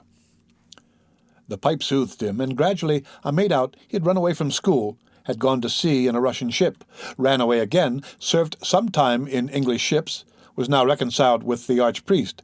He made a point of that, but when one is young, one must see things, gather experience, ideas, enlarge the mind. "Here," I interrupted, "you can never tell." "Here I met Mr. Kurtz," he said, youthfully solemn and reproachful. I held my tongue after that. It appears he had persuaded a Dutch trading house on the coast to fit him out with stores and goods, and had started for the interior with a light heart and no more idea of what would happen to him than a baby. He had been wandering about that river for nearly 2 years alone, cutting off from everybody and everything. "I am not so young as I look. I am 25, he said. "At first old Van Scheuten would tell me to go to the devil," he narrated with keen enjoyment, "but I stuck to him and talked, till at last he got afraid I would talk the hind leg off his favourite dog, so he gave me some cheap things and a few guns, and told me he hoped he would never see my face again. Good old Dutchman Van Scheuten. I've sent him one small lot of ivory a year ago, so that he can't call me a little thief when I get back. I hope he got it, and for the rest I don't care. I had some wood stacked for you. That was my old house. Did you see?" I gave him Towson's book. He made as though he would kiss me, but restrained himself. "The only book I had left, and I thought I had lost it," he said, looking at it ecstatically. "So many accidents happen to a man going about alone, you know. Canoes get upset sometimes, and sometimes you've got to clear out so quick when the people get angry." He thumbed the pages. "You made notes in Russian?" I asked. He nodded. "I thought they were written in cipher," I said. He laughed, then became serious. "I had lots of trouble to keep these people off," he said. "Did they want to kill you?" I asked. "Oh, no," he cried, and checked himself. "Why did they attack us?" I pursued. He hesitated, then said shamefacedly, "They don't want him to go." "Don't they?" I said, curiously. He nodded, a nod full of mystery and wisdom. "I tell you," he cried, "this man has enlarged my mind." He opened his arms wide, staring at me with his little blue eyes that were perfectly round. I looked at him lost in astonishment. There he was before me in motley, as though he had absconded from a troupe of mimes, enthusiastic, fabulous. His very existence was improbable, inexplicable, and altogether bewildering. He was an insoluble problem. It was inconceivable how he had existed, how he had succeeded in getting so far, how he had managed to remain, why he did not instantly disappear. "I went a little farther," he said, "then still a little farther, till I had gone so far that I don't know how I'll ever get back. Never mind. Plenty time. I can manage. You take Kurtz away. Quick. Quick, I tell you." The glamour of youth enveloped his party-colored rags, his destitution, his loneliness, the essential desolation of his futile wanderings. For months, for years, his life hadn't been worth a day's purchase. And there he was, gallantly, thoughtlessly, alive, to all appearances indestructible, solely by the virtue of his few years and of his unreflecting audacity. I was seduced into something like admiration, like envy. Glamour urged him on. Glamour kept him unscathed. He surely wanted nothing from the wilderness but space to breathe in and to push on through. His need was to exist, and to move onwards at the greatest possible risk, and with a maximum of privation. If the absolutely pure, uncalculating, unpractical spirit of adventure had ever ruled a human being, it ruled this bepatched youth. I almost envied him the possession of this modest and clear flame. It seemed to have consumed all thought of self so completely that even while he was talking to you, you forgot that it was he, the man before your eyes, who had gone through these things. I did not envy him his devotion to Kurtz, though. He had not meditated over it. It came to him, and he accepted it with a sort of eager fatalism. I must say that to me it appeared about the most dangerous thing in every way he had come upon so far.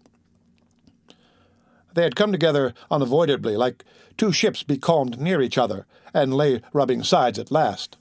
I suppose Kurtz wanted an audience because, on a certain occasion, when encamped in the forest, they had talked all night, or, more probably, Kurtz had talked. "We talked of everything," he said, quite transported at the recollection. "I forgot there was such a thing as sleep. The night did not seem to last an hour. Everything. Everything." "Of love, too?" "Ah, he talked to you of love," I said, much amused.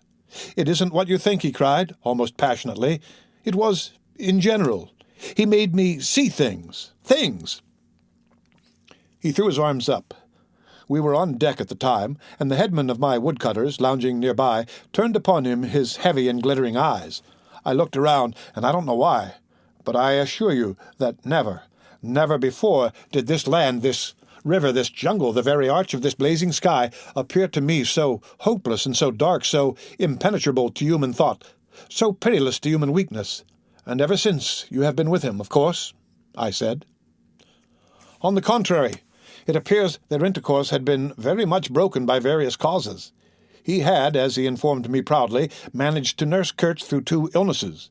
He alluded to it as you would to some risky feat. But as a rule Kurtz wandered alone, far in the depths of the forest. Very often, coming to this station, I had to wait days and days before he would turn up," he said. "Ah, it was worth waiting for, sometimes." "What was he doing, exploring or what?" I asked. "Oh, yes, of course. He had discovered lots of villages, a lake, too. He did not know exactly in what direction. It was dangerous to inquire too much, but mostly his expeditions had been for ivory. But he had no goods to trade with by that time," I objected. "There's a good lot of cartridges left even yet," he answered, looking away. "To speak plainly, he raided the country," I said. He nodded. "Not alone, surely." He muttered something about the villages round that lake. "Kurtz got the tribe to follow him, did he?" I suggested. He fidgeted a little. "They adored him," he said. The tone of these words was so extraordinary that I looked at him searchingly. It was curious to see his mingled eagerness and reluctance to speak of Kurtz. The man filled his life, occupied his thoughts, swayed his emotions. "What can you expect?" he burst out. "He came to them with thunder and lightning, you know, and they had never seen anything like it, and very terrible. He could be very terrible. You can't judge Mr. Kurtz as you would an ordinary man. No. Now, just to give you an idea, I don't mind telling you, he wanted to shoot me too one day, but I don't judge him." "Shoot you?" I cried. "What for?" "Well, I had a small lot of ivory the chief of that village near my house gave me. You see, I used to shoot game for them. Well, he wanted it and wouldn't hear reason. He declared he would shoot me unless I gave him the ivory and then cleared out of the country because he could do so and had a fancy for it, and there was nothing on earth to prevent him killing whom he jolly well pleased. And it was true, too. I gave him the ivory, but what did I care? But didn't I clear out? No, I couldn't leave him. I had to be careful, of course, till we got friendly again for a time. He had his second illness then. Afterwards I had to keep out of the way, but I didn't mind. He was living for the most part in those villages on the lake. When it came down to the river, sometimes he would take to me, and sometimes it was better for me to be careful. This man suffered too much. He hated all this, and somehow he couldn't get away. When I had a chance, I begged him to try and leave while there was time. I offered to go back with him, and he would say yes, and then he would remain, go off on another ivory hunt, disappear for weeks, forget himself amongst these people, forget himself, you know. "Why, he's mad," I said. He protested indignantly. Mr. Kurtz couldn't be mad. If I had heard him talk only 2 days ago, I wouldn't dare hint at such a thing. I had taken up my binoculars while we talked, and was looking at the shore, sweeping the limit of the forest at each side and at the back of the house. The consciousness of there being people in that bush, so silent, so quiet, as silent and quiet as the ruined house on the hill, made me uneasy. There was no sign on the face of nature of this amazing tale that was not so much told as suggested to me in desolate exclamations, completed by shrugs, in interrupted phrases, in hints ending in deep sighs. The woods were unmoved, like a mask, heavy, like the closed door of a prison. They looked with their air of hidden knowledge, of patient expectation, of unapproachable silence. The Russian was explaining to me that it was only lately that Mr. Kurtz had come down to the river, bringing along with him all the fighting men of that lake tribe. He had been absent for several months, getting himself adored, I suppose, and had come down unexpectedly with the intention to all appearance of making a raid either across the river or downstream. Evidently the appetite for more ivory had got the better of the, what shall I say, less material aspirations. However, he had got much worse suddenly. "I heard he was lying helpless, and so I came up, took my chance," said the Russian. "Oh, he is bad, very bad." I directed my glass to the house. There were no signs of life, but there was the ruined roof, the long mud wall peeping above the grass with 3 little square window holes, no 2 of the same size. All this brought within reach of my hand, as it were. And then I made a brisk movement, and one of the remaining posts of that vanished fence leaped up in the field of my glass. You remember, I told you I had been struck at the distance by certain attempts at ornamentation, rather remarkable in the ruinous aspect of the place. Now, I had suddenly a nearer view, and its first result was to make me throw my head back as if before a blow. Then I went carefully from post to post with my glass, and I saw my mistake. These round knobs were not ornamental, but symbolic. They were expressive and puzzling, striking and disturbing, food for thought, and also for vultures if there had been any looking down from the sky, but at all events for such ants as were industrious enough to ascend the pole. They would have been even more impressive, those heads on the stakes, if their faces had not been turned to the house. Only one, the first I had made out, was facing my way. I was not so shocked as you may think. The start back I had given was really nothing but a movement of surprise. I had expected to see a knob of wood there, you know. I returned deliberately to the first I had seen, and there it was, black, dried, sunken, with closed lids, a head that seemed to sleep at the top of that pole, and with the shrunken dry lips showing a narrow white line of the teeth, was smiling too, smiling continuously at some endless and jocose dream of that eternal slumber. I am not disclosing any trade secrets. In fact, the manager said afterwards that Mr. Kurtz's methods had ruined the district. I have no opinion on that point, but I want you clearly to understand that there was nothing exactly profitable in those heads being there. They only showed that Mr. Kurtz lacked restraint in the gratification of his various lusts, that there was something wanting in him, some small matter which, when the pressing need arose, could not be found under his magnificent eloquence. Whether he knew of this deficiency himself, I can't say. I think the knowledge came to him at last, only at the very last.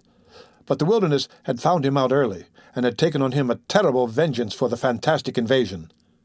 I think it had whispered to him things about himself which he did not know, things of which he had no conception till he took counsel with this great solitude, and the whisper had proved irresistibly fascinating. It echoed loudly within him because he was hollow at the core. I put down the glass, and the head that had appeared near enough to be spoken to seemed at once to have leaped away from me into inaccessible distance. The admirer of Mr. Kurtz was a bit crestfallen. In a hurried, indistinct voice, he began to assure me he had not dared to take these, say, symbols down. He was not afraid of the natives. They would not stir till Mr. Kurtz gave the word. His ascendancy was extraordinary. The camps of these people surrounded the place, and the chiefs came every day to see him. They would crawl. "I don't want to know anything of the ceremonies used when approaching Mr. Kurtz," I shouted.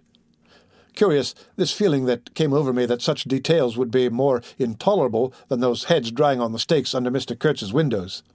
After all, that was only a savage sight, while I seemed at one bound to have been transported into some lightless region of subtle horrors, where pure, uncomplicated savagery was a positive relief, being something that had a right to exist, obviously, in the sunshine. The young man looked at me with surprise. I suppose it did not occur to him that Mr. Kurtz was no idol of mine. He forgot I hadn't heard any of these splendid monologues on, what was it, on love, justice, conduct of life, or what not. If it had come to crawling before Mr. Kurtz, he crawled as much as the veriest savage of them all. I had no idea of the conditions, he said. These heads were the heads of rebels. I shocked him excessively by laughing. Rebels! What would be the next definition I was to hear? There had been enemies, criminals, workers, And these were rebels. Those rebellious heads looked very subdued to me on their sticks. "You don't know how such a life tries a man like Kurtz," cried Kurtz's last disciple. "Well, and you?" I said. I am a simple man. I have no great thoughts. I want nothing from anybody. How can you compare me to—" His feelings were too much for speech, and suddenly he broke down. "I don't understand," he groaned. "I've been doing my best to keep him alive, and that's enough. I had no hand in all this. I have no abilities. There hasn't been a drop of medicine or a mouthful of invalid food for months here. He was shamefully abandoned. A man like this, with such ideas. Shamefully. Shamefully. I haven't slept for the last 10 nights. His voice lost itself in the calm of the evening. The long shadows of the forest had slipped downhill while we talked, had gone far beyond the ruined hovel, beyond the symbolic row of stakes. All this was in the gloom, while we down there were yet in the sunshine, and the stretch of the river abreast of the clearing glittered in a still and dazzling splendor, with a murky and overshadowed bend above and below. Not a living soul was seen on the shore. The bushes did not rustle. Suddenly, round the corner of the house, a group of men appeared, as though they had come up from the ground. They waded waist-deep in the grass, in a compact body, bearing an improvised stretcher in their midst. Instantly, in the emptiness of the landscape, a cry arose, whose shrillness pierced the still air like a sharp arrow flying straight to the very heart of the land, and, as if by enchantment, streams of human beings, of naked human beings, with spears in their hands, with bows, with shields, with wild glances and savage movements, were poured into the clearing by the dark-faced and pensive forest. The bushes shook, the grass swayed for a time, and then everything stood still in attentive immobility. "Now, if he does not say the right thing to them, we are all done for," said the Russian at my elbow. The knot of men with the stretcher had stopped too, halfway to the steamer, as if petrified. I saw the man on the stretcher sit up, lank and with an uplifted arm above the shoulders of the bearers. "Let us hope that the man who can talk so well of love in general will find some particular reason to spare us this time," I said. I resented bitterly the absurd danger of our situation, as if to be at the mercy of that atrocious phantom had been a dishonouring necessity. I could not hear a sound, but through my glasses I saw the thin arm extended commandingly, the lower jaw moving, the eyes of that apparition shining darkly far in its bony head that nodded with grotesque jerks. Kurtz. Kurtz. That means short in German, doesn't it? Well, the name was as true as everything else in his life and death. He looked at least 7 feet long. His covering had fallen off, and his body emerged from it pitiful and appalling as from a winding sheet. I could see the cage of his ribs all astir, the bones of his arm waving. It was as though an animated image of death carved out of old ivory had been shaking its hand with menaces at a motionless crowd of men made of dark and glittering bronze. I saw him open his mouth wide. It gave him a weirdly voracious aspect, as though he had wanted to swallow all the air, all the earth, all the men before him. A deep voice reached me faintly. He must have been shouting. He fell back suddenly. The stretcher shook as the bearers staggered forward again, and almost at the same time I noticed that the crowd of savages was vanishing without any perceptible movement of retreat, as if the forest that had ejected these beings so suddenly had drawn them in again as the breath is drawn in a long aspiration. Some of the pilgrims behind the stretcher carried his arms, 2 shotguns, a heavy rifle, and a light revolver carbine, the thunderbolts of that pitiful Jupiter. The manager bent over him, murmuring as he walked beside his head. They laid him down in one of the little cabins, just a room for a bed-place and a camp-stool or 2, you know. We had brought his belated correspondence, and a lot of torn envelopes and open letters littered his bed. His hand roamed feebly amongst these papers. I was struck by the fire of his eyes and the composed languor of his expression. It was not so much the exhaustion of disease. He did not seem in pain. This shadow looked satiated and calm, as though for the moment it had had its fill of all the emotions. He rustled one of the letters and, looking straight in my face, said, "I am glad."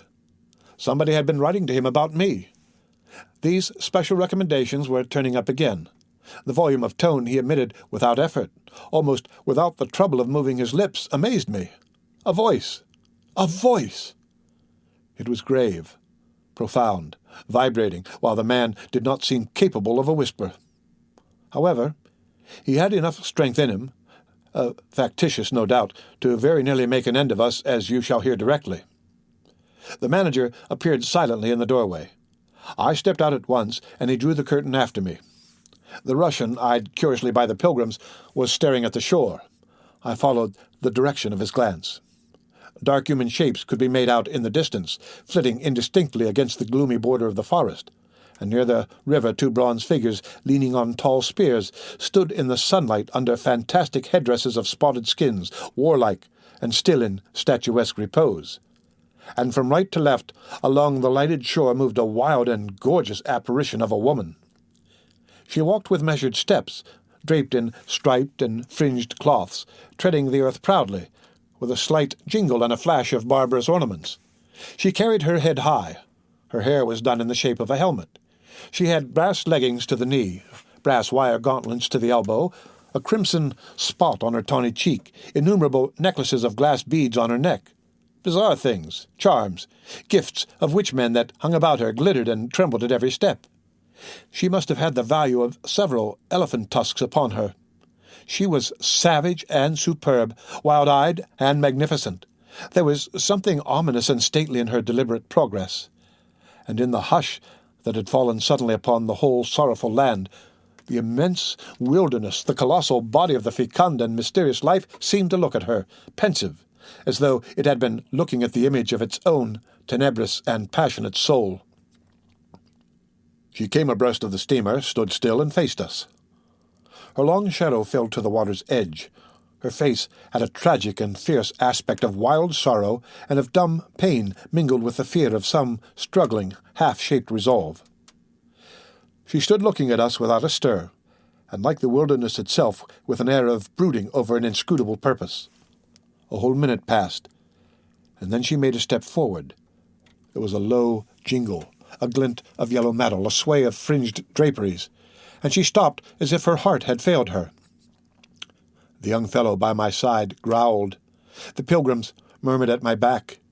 She looked at us all as if her life had depended upon the unswerving steadiness of her glance. Suddenly, she opened her bared arms and threw them up rigid above her head, as though in an incontrollable desire to touch the sky, and at the same time the swift shadows darted out on the earth, swept around on the river, gathering the steamer into a shadowy embrace. A formidable silence hung over the scene. She turned away slowly, walked on, following the bank, and passed into the bushes to the left. Once only her eyes gleamed back at us in the dusk of the thickets before she disappeared. "If she had offered to come aboard, I really think I would have tried to shoot her," said the man of patches nervously. "I have been risking my life every day for the last fortnight to keep her out of the house. She got in one day and kicked up a row about those miserable rags I picked up in the storeroom to mend my clothes with. I wasn't decent. At least, it must have been that, for she talked like a fury to Kurtz for an hour, pointing at me now and then. I don't understand the dialect of this tribe. Luckily for me, I fancy Kurtz felt too ill that day to care, or there would have been mischief.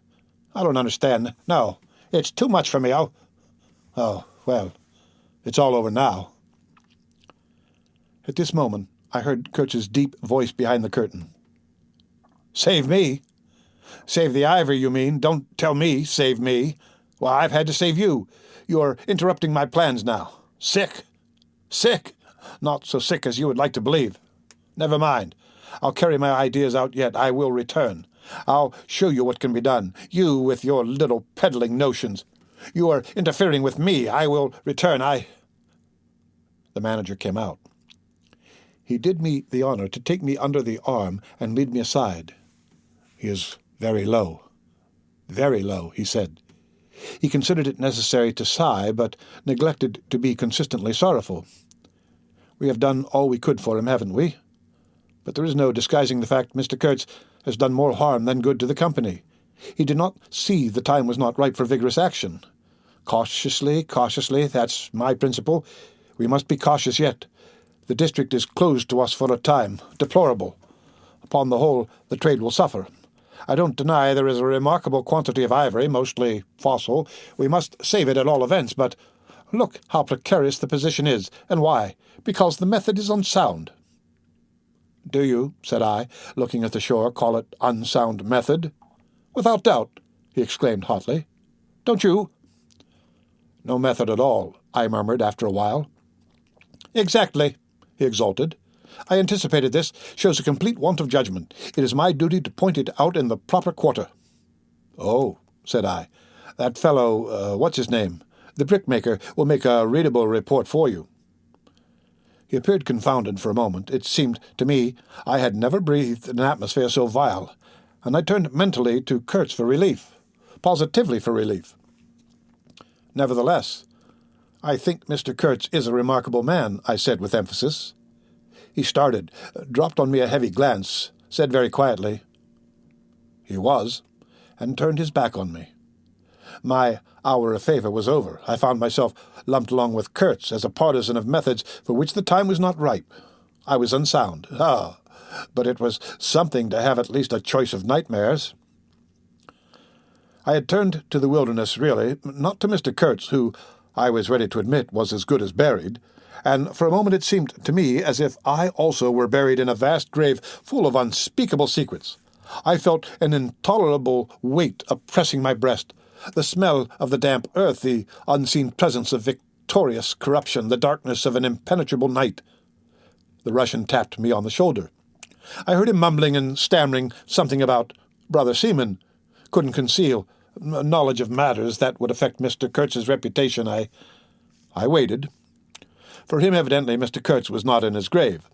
I suspect that for him, Mr. Kurtz was one of the immortals. "Well," said I at last, "speak out. As it happens, I am Mr. Kurtz's friend, in a way." He stated with a good deal of formality that, had we not been of the same profession, he would have kept the matter to himself without regard to consequences. He suspected there was an active ill will towards him on the part of these white men that— "You're right," I said, remembering a certain conversation I had overheard. "The manager thinks you ought to be hanged." He showed a concern at this intelligence which amused me at first. "I had better get out of the way quietly," he said earnestly. "I can do no more for Kurtz now, and they would soon find some excuse. What's to stop them? There's a military post 300 miles from here." "Well, upon my word," said I, "perhaps you had better go if you have any friends among the savages nearby." "Plenty," he said. "They're simple people, and I want nothing, you know." He stood biting his lip then. "I don't want any harm to happen to these whites here, but of course I was thinking of Mr. Kurtz's reputation. But you are a brother seaman, and—" "All right," said I after a time. "Mr. Kurtz's reputation is safe with me." I did not know how truly I spoke. He informed me, lowering his voice, that it was Kurtz who had ordered the attack to be made on the steamer. He hated sometimes the idea of being taken away, and then again— But I don't understand these matters. I'm a simple man. He thought it would scare you away that you would give it up, thinking him dead. I could not stop him. I had an awful time of it this last month." "Very well," I said. "He's all right now." "Yes," he muttered, not very convinced apparently. "Thanks," said I. "I shall keep my eyes open." "But quiet, eh?" he urged anxiously. "It would be awful for his reputation if anybody here—" I promised a complete discretion with great gravity. "I have a canoe and 3 blackfellows waiting not very far. I am off. Could you give me a few Martini Henry cartridges?" I could, and did with proper secrecy. He helped himself, with a wink at me, to a handful of my tobacco. "Between sailors, you know, good English tobacco." At the door of the pilot-house, he turned round. "I say, haven't you a pair of shoes you could spare?" He raised one leg. "Look." The soles were tied with knotted strings sandal-wise under his bare feet. I rooted out an old pair, at which he looked with admiration before tucking it under his left arm. One of his pockets, bright red, was bulging with cartridges. From the other, dark blue, peeped Towson's Inquiry, and so on and so forth. He seemed to think himself excellently well equipped for a renewed encounter with the wilderness. Oh, never meet such a man again. You ought to have heard him recite poetry, his own, too. It was, he told me, poetry. He rolled his eyes at the recollection of these delights. Oh, he enlarged my mind. "Goodbye," said I. He shook hands and vanished in the night. Sometimes I asked myself whether I had ever really seen him, whether it was possible to meet such a phenomenon. When I woke up shortly after midnight, his warning came to my mind with its hint of danger that seemed, in the starred darkness, real enough to make me get up for the purpose of having a look round. On the hill a big fire burned, illuminating fitfully a crooked corner of the station house. One of the agents, with a picket of a few of our blacks armed for the purpose, was keeping guard over the ivory. But deep within the forest, red gleams that wavered, that seemed to sink and rise from the ground amongst confused, columnar shapes of intense blackness, showed the exact position of the camp, where Mr. Kurtz's adorers were keeping their uneasy vigil. The monotonous beating of a big drum filled the air with muffled shocks and a lingering vibration. A steady droning sound of many men chanting each to himself some weird incantation came out from the black flat wall of the woods as the humming of bees comes out of a hive, and had a strange narcotic effect upon my half-awake senses. I believe I dozed off, leaning over the rail, till an abrupt burst of yells, an overwhelming outbreak of a pent-up and mysterious frenzy, woke me up in a bewildered wonder. It was cut short all at once, and the low droning went on with an effect of audible and soothing silence. I glanced casually into the little cabin. A light was burning within, but Mr. Kurtz was not there. I think I would have raised an outcry if I had believed my eyes. But I didn't believe them at first. The thing seemed so impossible. The fact is, I was completely unnerved by a sheer, blank fright, pure, abstract terror, unconnected with any distinct shape of physical danger. What made this emotion so overpowering was, how shall I define it? The moral shock I received, as if something altogether monstrous, intolerable to thought and odious to the soul, had been thrust upon me unexpectedly. This lasted, of course, the merest fraction of a second, and then the usual sense of commonplace, deadly danger, the possibility of a sudden onslaught and massacre, or something of the kind which I saw impending, was positively welcome and composing. It pacified me, in fact, so much that I did not raise an alarm. There was an agent buttoned up inside an ulster and sleeping on a chair on deck within 3 feet of me. The yells had not awakened him. He snored very slightly. I left him to his slumbers and leaped ashore. I did not betray Mr. Kurtz. It was ordered I should never betray him. It was written I should be loyal to the nightmare of my choice. I was anxious to deal with this shadow by myself alone, and to this day I don't know why I was so jealous of sharing with anyone the peculiar blackness of that experience. As soon as I got on the bank, I saw a trail, a broad trail through the grass. I remember the exultation with which I said to myself, "He can't walk. He is crawling on all fours. I've got him." The grass was wet with dew. I strode rapidly with clenched fists. I fancy I had some vague notion of falling upon him and giving him a drubbing. I don't know. I had some imbecile thoughts. The knitting old woman with the cat obtruded herself upon my memory as a most improper person to be sitting at the other end of such an affair. I saw a row of pilgrims squirting lead in the air out of Winchesters held to the hip. I thought I would never get back to the steamer, and imagined myself living alone and unarmed in the woods to an advanced age. Such silly things, you know. And I remember I confounded the beat of the drum with the beating of my heart, and was pleased at its calm regularity. I kept to the track, though, then stopped to listen. The night was very clear, a dark blue space, sparkling with dew and starlight, in which black things stood very still. I thought I could see a kind of motion ahead of me. I was strangely cocksure of everything that night. I actually left the track and ran in a wide semicircle, I verily believe, chuckling to myself, so as to get in front of that stir, of that motion I had seen, if indeed I had seen anything. I was circumventing Kurtz as though it had been a boyish game. I came upon him, and if he had not heard me coming, I would have fallen over him too, but he got up in time.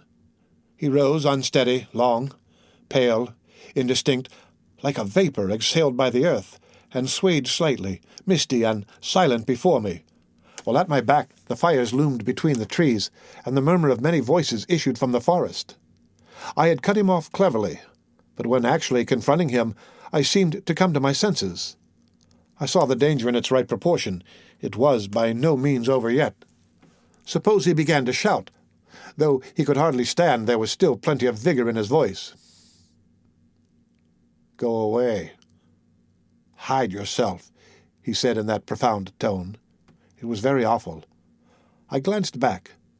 We were within 30 yards from the nearest fire. A black figure stood up, strode on long black legs, waving long black arms across the glow.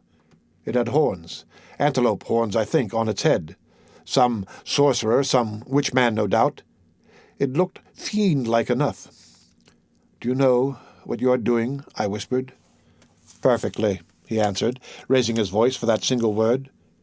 It sounded to me far off and yet loud, like a hail through a speaking trumpet. If he makes a row, we are lost, I thought to myself. This clearly was not a case for fisticuffs, even apart from the very natural aversion I had to beat that shadow, this wandering and tormented thing. "You will be lost," I said, "utterly lost." One gets sometimes such a flash of inspiration, you know. I did say the right thing, though indeed he could not have been more irretrievably lost than he was at this very moment, when the foundations of our intimacy were being laid to endure even to the end, even beyond. "I had immense plans," he muttered, irresolutely. "Yes," said I, "but if you try to shout, I'll smash your head with—" There was not a stick or a stone near. "I will throttle you for good," I corrected myself. "I was on the threshold of great things," he pleaded in a voice of longing, with a wistfulness of tone that made my blood run cold. "And now, for this stupid scoundrel." "Your success in Europe is assured in any case," I affirmed steadily. I did not want to have the throttling of him, you understand, and indeed it would have been very little use for any practical purpose. I tried to break the spell, the heavy, mute spell of the wilderness that seemed to draw him to its pitiless breast by the awakening of forgotten and brutal instincts, by the memory of gratified and monstrous passions.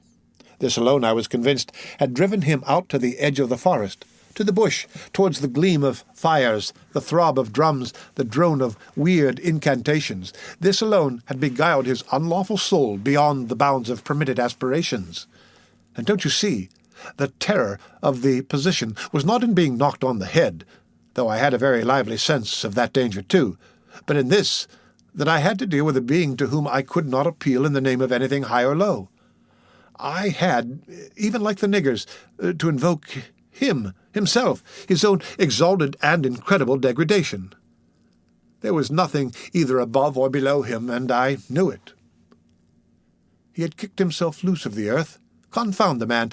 Had kicked the very earth to pieces. He was alone, and I before him did not know whether I stood on the ground or floated in the air. I've been telling you what we said, repeating the phrases we pronounced, but what's the good? They were common everyday words, the familiar, vague sounds exchanged on every waking day of life. But what of that? They had behind them, to my mind, the terrific suggestiveness of words heard in dreams, of phrases spoken in nightmares. Soul. If anybody ever struggled with a soul, I am the man, and I wasn't arguing with a lunatic either. Believe me or not, his intelligence was perfectly clear, concentrated. It is true upon himself with horrible intensity, yet clear, and therein was my only chance, barring, of course, the killing him there and then, which wasn't so good on account of unavoidable noise. But his soul was mad. Being alone in the wilderness, it had looked within itself, and by heavens, I tell you, it had gone mad. I had, for my sins, I suppose, to go through the ordeal of looking into it myself. No eloquence could have been so withering to one's belief in mankind as his final burst of sincerity. He struggled with himself, too. I saw it. I heard it. I saw the inconceivable mystery of a soul that knew no restraint, no faith, and no fear, yet struggling blindly with itself.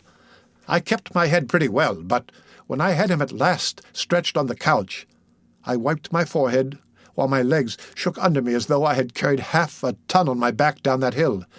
And yet I had only supported him, his bony arm clasped round my neck, and he was not much heavier than a child. When next day we left at noon, the crowd, of whose presence behind the curtain of trees I had been acutely conscious all the time, flowed out of the woods again, filled the clearing, covered the slope with a mass of naked, breathing, quivering bronze bodies.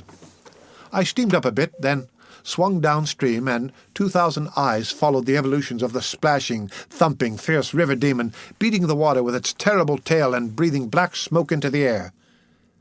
In front of the first rank along the river, 3 men plastered with bright red earth from head to foot strutted to and fro restlessly.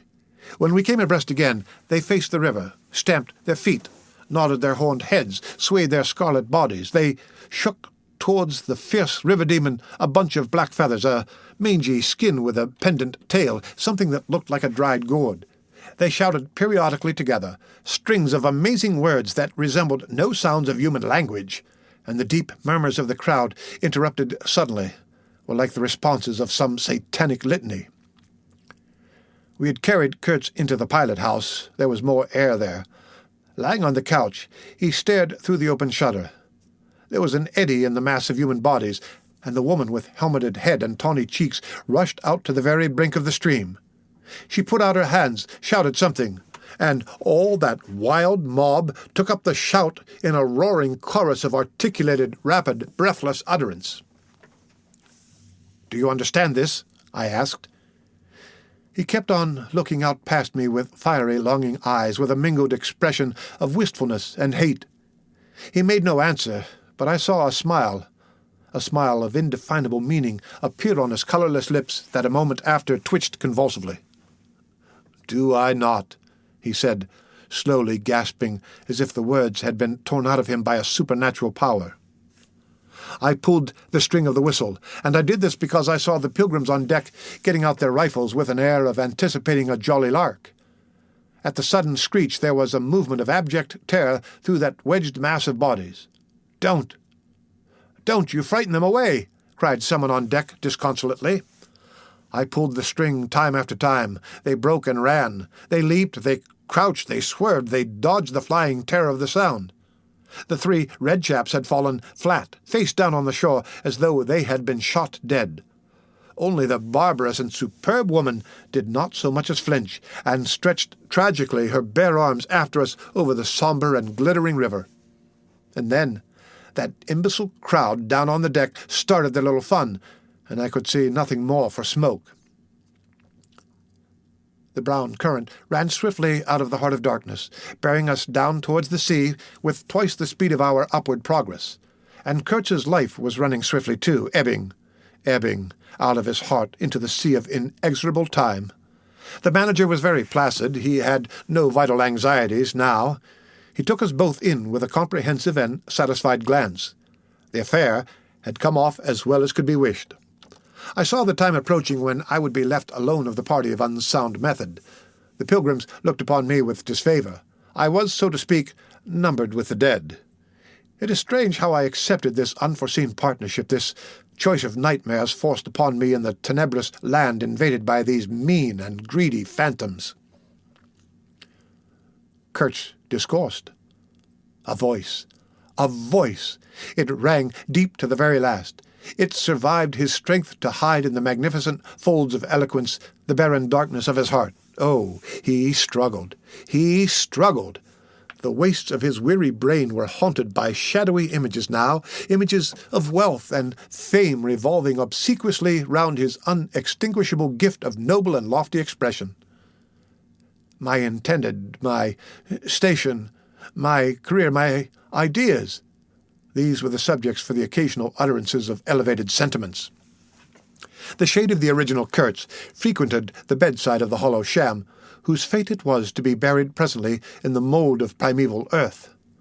But both the diabolic love and the unearthly hate of the mysteries it had penetrated fought for the possession of that soul satiated with primitive emotions, avid of lying fame, of sham distinction, of all the appearances of success and power. Sometimes he was contemptibly childish. He desired to have kings meet him at railway stations on his return from some ghastly nowhere where he intended to accomplish great things. "You show them you have in you something that is really profitable, and then there will be no limits to the recognition of your ability," he would say. "Of course, you must take care of the motives, right motives, always." The long reaches that were like one and the same reach, monotonous bends that were exactly alike, slipped past the steamer with their multitude of secular trees, looking patiently after this grimy fragment of another world, the forerunner of change, of conquest, of trade, of massacres, of blessings, I looked ahead, piloting. "Close the shutter," said Kurtz suddenly one day. "I can't bear to look at this." I did so. There was a silence. "Oh, but I will wring your heart yet," he cried at the invisible wilderness. We broke down, as I had expected, and had to lie up for repairs at the head of an island. This delay was the first thing that shook Kurtz's confidence. One morning he gave me a packet of papers and a photograph, the lot tied together with a shoestring. "Keep this for me," he said. "This noxious fool," meaning the manager, "is capable of prying into my boxes when I am not looking." In the afternoon I saw him. He was lying on his back with closed eyes, and I withdrew quietly, but I heard him mutter, "Live rightly. Die. Die." I listened. There was nothing more. Was he rehearsing some speech in his sleep, or was it a fragment of a phrase from some newspaper article? He had been writing for the papers and meant to do so again. "For the furthering of my ideas. It's a duty." His was an impenetrable darkness. I looked at him as you peer down at a man who is lying at the bottom of a precipice where the sun never shines. But I had not much time to give him, because I was helping the engine driver to take to pieces the leaky cylinders, to straighten a bent connecting rod, and in other such matters. I lived in an infernal mess of rust, filings, nuts, bolts, spanners, hammers, ratchet drills, things I abominate because I don't get on with them. I tended the little forge we fortunately had aboard. I toiled wearily in a wretched scrap heap, unless I had the shakes too bad to stand. One evening, coming in with a candle, I was startled to hear him say a little tremulously, "I am lying here in the dark waiting for death." The light was within a foot of his eyes. I forced myself to murmur, "Oh, nonsense," and stood over him as if transfixed. Anything approaching the change that came over his features I have never seen before and hope never to see again. Oh, I wasn't touched. I was fascinated. It was as though a veil had been rent. I saw on that ivory face the expression of somber pride, of ruthless power, of craven terror, of an intense and hopeless despair. Did he live his life again in every detail of desire, temptation, and surrender during that supreme moment of complete knowledge? He cried in a whisper at some image, at some vision. He cried out twice, a cry that was no more than a breath. The horror! The horror! I blew the candle out and left the cabin. The pilgrims were dining in the mess room, and I took my place opposite the manager, who lifted his eyes to give me a questioning glance, which I successfully ignored. He leaned back, serene, with that peculiar smile of his sealing the unexpressed depths of his meanness. A continuous shower of small flies streamed upon the lamp, upon the cloth, upon our hands and faces. Suddenly, the manager's boy put his insolent black head in the doorway and said in a tone of scathing contempt, "Mr. Kurtz, he's dead." All the pilgrims rushed out to see. I remained and went on with my dinner. I believe I was considered brutally callous. However, I did not eat much. There was a lamp in there, light, don't you know, and outside it was so beastly dark. I went no more near the remarkable man who had pronounced a judgment upon the adventures of his soul on this earth. The voice was gone. What else had been there? But I am of course aware that the next day the pilgrims buried something in a muddy hole, and then they very nearly buried me. However, as you see, I did not go to join Kurtz there and then. I did not. I remained to dream the nightmare out to the end, and to show my loyalty to Kurtz once more. Destiny. My destiny. Droll thing life is, that mysterious arrangement of merciless logic for a futile purpose. The most you can hope from it is some knowledge of yourself. That comes too late, a crop of unextinguishable regrets. I have wrestled with death. It is the most unexciting contest you can imagine. It takes place in an impalpable grayness, with nothing underfoot, with nothing around, without spectators, without clamour, without glory, without the great desire of victory, without the great fear of defeat, in a sickly atmosphere of tepid skepticism, without much belief in your own right, and still less in that of your adversary. If such is the form of ultimate wisdom, then life is a greater riddle than some of us think it to be. I was within a hair's breadth of the last opportunity for pronouncement, and I found with humiliation that probably I would have nothing to say. This is the reason why I affirm that Kurtz was a remarkable man. He had something to say. He said it. Since I had peeped over the edge myself, I understand better the meaning of his stare, that could not see the flame of the candle, but was wide enough to embrace the whole universe, piercing enough to penetrate all the hearts that beat in the darkness. He had summed up. He had judged. The horror. He was a remarkable man. After all, this was the expression of some sort of belief. It had candor. It had conviction. It had a vibrating note of revolt in its whisper. It had the appalling face of a glimpsed truth, the strange commingling of desire and hate. And it is not my own extremity. I remember best a vision of greyness without form, filled with physical pain, and a careless contempt for the evanescence of all thing. Even of this, pain itself, no. It is his extremity that I seem to have lived through. True, he had made that last stride, he had stepped over the edge, while I had been permitted to draw back my hesitating foot. And perhaps in this is the whole difference.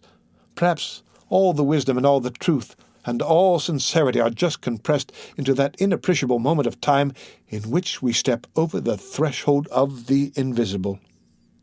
Perhaps. I like to think my summing up would not have been a word of careless contempt. Better his cry. Much better. It was an affirmation, a moral victory paid for by innumerable defeats, by abominable terrors, by abominable satisfactions. But it was a victory. That is why I have remained loyal to Kurtz to the last, and even beyond, when a long time after I heard once more not his own voice, but the echo of his magnificent eloquence thrown to me from a soul as translucently pure as a cliff of crystal. No. They did not bury me, though there is a period of time which I remember mistily, with a shuddering wonder, like a passage through some inconceivable world that had no hope in it and no desire. I found myself back in the sepulchral city, resenting the sight of people hurrying through the streets to filch a little money from each other, to devour their infamous cookery, to gulp their unwholesome beer, to dream their insignificant and silly dreams. They trespassed upon my thoughts. They were intruders whose knowledge of life was to me an irritating pretense, because I felt so sure they could not possibly know the things I knew. Their bearing, which was simply the bearing of commonplace individuals going about their business in the assurance of perfect safety, was offensive to me like the outrageous flauntings of folly in the face of a danger it is unable to comprehend. I had no particular desire to enlighten them, but I had some difficulty in restraining myself from laughing in their faces so full of stupid importance. I dare say.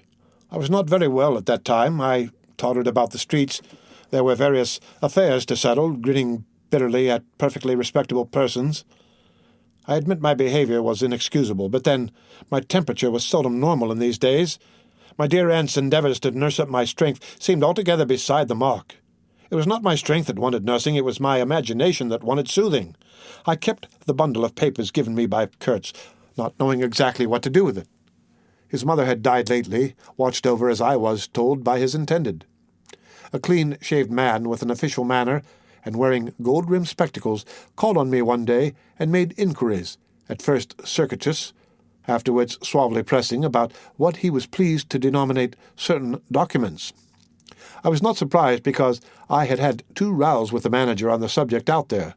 I had refused to give up the smallest scrap out of that package, and I took the same attitude with the bespectacled man. He became darkly menacing at last, and with much heat argued that the company had the right to every bit of information about its territories, and, said he, Mr. Kurtz's knowledge of unexplored regions must have been necessarily extensive and peculiar, owing to his great abilities and to the deplorable circumstances in which he had been placed. Therefore, I assured him, Mr. Kurtz's knowledge, however extensive, did not bear upon the problems of commerce or administration. He invoked then the name of science. It would be an incalculable loss if, and so on and so forth. I offered him the report on the suppression of savage customs, with the postscriptum torn off. He took it up eagerly, but ended by sniffing at it with an air of contempt. "This is not what we had a right to expect," he remarked. "Expect nothing else," I said. "There are only private letters." He withdrew upon some thread of legal proceedings, and I saw him no more. But another fellow, calling himself Kurtz's cousin, appeared 2 days later, and was anxious to hear all the details about his dear relative's last moments. Incidentally, he gave me to understand that Kurtz had been essentially a great musician. "There was the making of an immense success," said the man, who was an organist, I believe, with lank grey hair flowing over a greasy coat collar. I had no reason to doubt his statement, and to this day I am unable to say what was Kurtz's profession, whether he ever had any, which was the greatest of his talents. I had taken him for a painter who wrote for the papers, or else for a journalist who could paint. But even the cousin, who took snuff during the interview, could not tell me what he had been exactly. He was a universal genius. On that point I agreed with the old chap, who thereupon blew his nose noisily into a large cotton handkerchief and withdrew in senile agitation, bearing off some family letters and memoranda without importance. Ultimately, a journalist anxious to know something of the fate of his dear colleague turned up. This visitor informed me Kurtz's proper sphere ought to have been politics on the popular side. He had very straight eyebrows, bristly hair cropped short, an eyeglass on a broad ribbon, and, becoming expansive, confessed his opinion that Kurtz really couldn't write a bit, but heavens, how that man could talk! He electrified large meetings. He had faith. Don't you see? He had the faith. He could get himself to believe anything. Anything. He would have been a splendid leader of an extreme party. "What party?" I asked. "Any party," answered the other. "He was an extremist. Did I not think so?" I assented.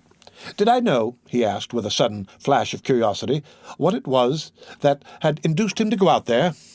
"Yes," said I, and forthwith handed him the famous report for publication, if he thought fit. He glanced through it hurriedly, mumbling all the time, judged it would do, and took himself off with this plunder. Thus I was left at last with a slim packet of letters and the girl's portrait. She struck me as beautiful. I mean, she had a beautiful expression. I know that the sunlight can be made to lie, too, yet one felt that no manipulation of light and pose could have conveyed the delicate shade of truthfulness upon those features. She seemed ready to listen without mental reservation, without suspicion, without a thought for herself. I concluded I would go and give her back her portrait and those letters myself. Curiosity? Yes. And also some other feeling, perhaps. All that had been Kurtz's had passed out of my hands. His soul, his body, his station, his plans, his ivory, his career. There remained only his memory and his intended. And I wanted to give that up, too, to the past. In a way, to surrender personally all that remained of him with me to that oblivion which is the last word of our common fate. I don't defend myself. I had no clear perception of what it was I really wanted. Perhaps it was an impulse of unconscious loyalty, or the fulfillment of one of those ironic necessities that lurk in the facts of human existence. I don't know. I can't tell. But I went. I thought his memory was like the other memories of the dead that accumulate in every man's life, a vague impress on the brain of shadows that had fallen on it in their swift and final passage. But before the high and ponderous door, between the tall houses of a street as still and decorous as a well-kept alley in a cemetery, I had a vision of him on the stretcher, opening his mouth voraciously as if to devour all the earth with all its mankind. He lived then before me. He lived as much as he had ever lived, a shadow, insatiable of splendid appearances, of frightful realities, a shadow darker than the shadow of the night and draped nobly in the folds of a gorgeous eloquence. The vision seemed to enter the house with me. The stretcher, the phantom bearers, the wild crowd of obedient worshippers, the gloom of the forests, the glitter of the reach between the murky bends, the beat of the drum, regular and muffled like the beating of a heart, the heart of a conquering darkness. It was a moment of triumph for the wilderness, an invading and vengeful rush which, it seemed to me, I would have to keep back alone for the salvation of another soul. And the memory of what I had heard him say afar there, with the horned shapes stirring at my back in the glow of fires, within the patient woods, Those broken phrases came back to me, were heard again in their ominous and terrifying simplicity. I remembered his abject pleading, his abject threats, the colossal scale of his vile desires, the meanness, the torment, the tempestuous anguish of his soul. And later on, I seemed to see his collected, languid manner, when he said one day, "This lot of ivory now is really mine. The company did not pay for it. I collected it myself at a very great personal risk. I am afraid they will try to claim it as theirs, though. It is a difficult case. What do you think I ought to do? Resist, eh? I want no more than justice." He wanted no more than justice. No more than justice. I rang the bell before a mahogany door on the first floor, and while I waited, he seemed to stare at me out of the glassy panel, stare with that wide and immense stare, embracing, condemning, loathing all the universe. I seemed to hear the whispered cry. The horror. The horror. The dusk was falling. I had to wait in a lofty drawing-room with 3 long windows from floor to ceiling that were like 3 luminous and bedraped columns. The bent gilt legs and backs of the furniture shone in indistinct curves. The tall marble fireplace had a cold and monumental whiteness. A grand piano stood massively in a corner, with dark gleams on the flat surfaces like a sombre and polished sarcophagus. A high door opened, closed. I rose. She came forward, all in black, with a pale head floating towards me in the dusk. She was in mourning. It was more than a year since his death, more than a year since the news came. She seemed as though she would remember and mourn forever. She took both my hands in hers and murmured, "I had heard you were coming." I noticed she was not very young. I mean not girlish. She had a mature capacity for fidelity, for belief, for suffering. The room seemed to have grown darker, as if all the sad light of the cloudy evening had taken refuge on her forehead. This fair hair, this pale visage, this pure brow seemed surrounded by an ashy halo from which the dark eyes looked out at me. Their glance was guileless, profound, confident, and trustful. She carried her sorrowful head as though she were proud of that sorrow, as though she would say, I alone know how to mourn for him as he deserves." But while we were still shaking hands, such a look of awful desolation came upon her face that I perceived she was one of those creatures that are not the playthings of time. For her, he had died only yesterday, and, by Jove, the impression was so powerful that, for me too, he seemed to have died only yesterday, nay, this very minute. I saw her and him in the same instant of time, his death and her sorrow. I saw her sorrow in the very moment of his death. Do you understand? I saw them together. I heard them together. She had said, with a deep catch of the breath, "I have survived," while my strained ears seemed to hear distinctly, mingled with her tone of despairing regret, the summing up whisper of his eternal condemnation. I asked myself what I was doing there, with a sensation of panic in my heart, as though I had blundered into a place of cruel and absurd mysteries not fit for a human being to behold. She motioned me to a chair. We sat down. I laid the packet gently on the little table, and she put her hand over it. "You knew him well," she murmured, after a moment of mourning silence. "Intimacy grows quickly out there," I said. "I knew him as well as it is possible for one man to know another." "And you admired him," she said. "It was impossible to know him and not to admire him, was it?" "He was a remarkable man," I said, unsteadily. Then, before the appealing fixity of her gaze that seemed to watch for more words on my lips, I went on. "It was impossible not to love him," she finished eagerly, silencing me into an appalled dumbness. How true, how true. But when you think that no one knew him so well as I had all his noble confidence. I knew him best." "You knew him best," I repeated. And perhaps she did, but with every word spoken the room was growing darker, and only her forehead, smooth and white, remained illumined by the inextinguishable light of belief and love. "You were his friend," she went on. His friend," she repeated a little louder. "You must have been, if he had given you this and sent you to me. I feel I can speak to you, and oh, I must speak. I want you who have heard his last words, to know I have been worthy of him. It is not pride. Yes, I am proud to know I understood him better than any one on earth. He told me so himself. And since his mother died, I have had no one to... I listened. The darkness deepened.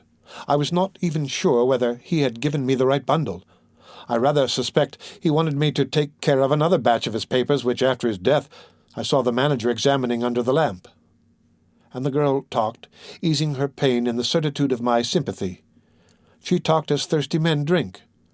I had heard that her engagement with Kurtz had been disapproved by her people.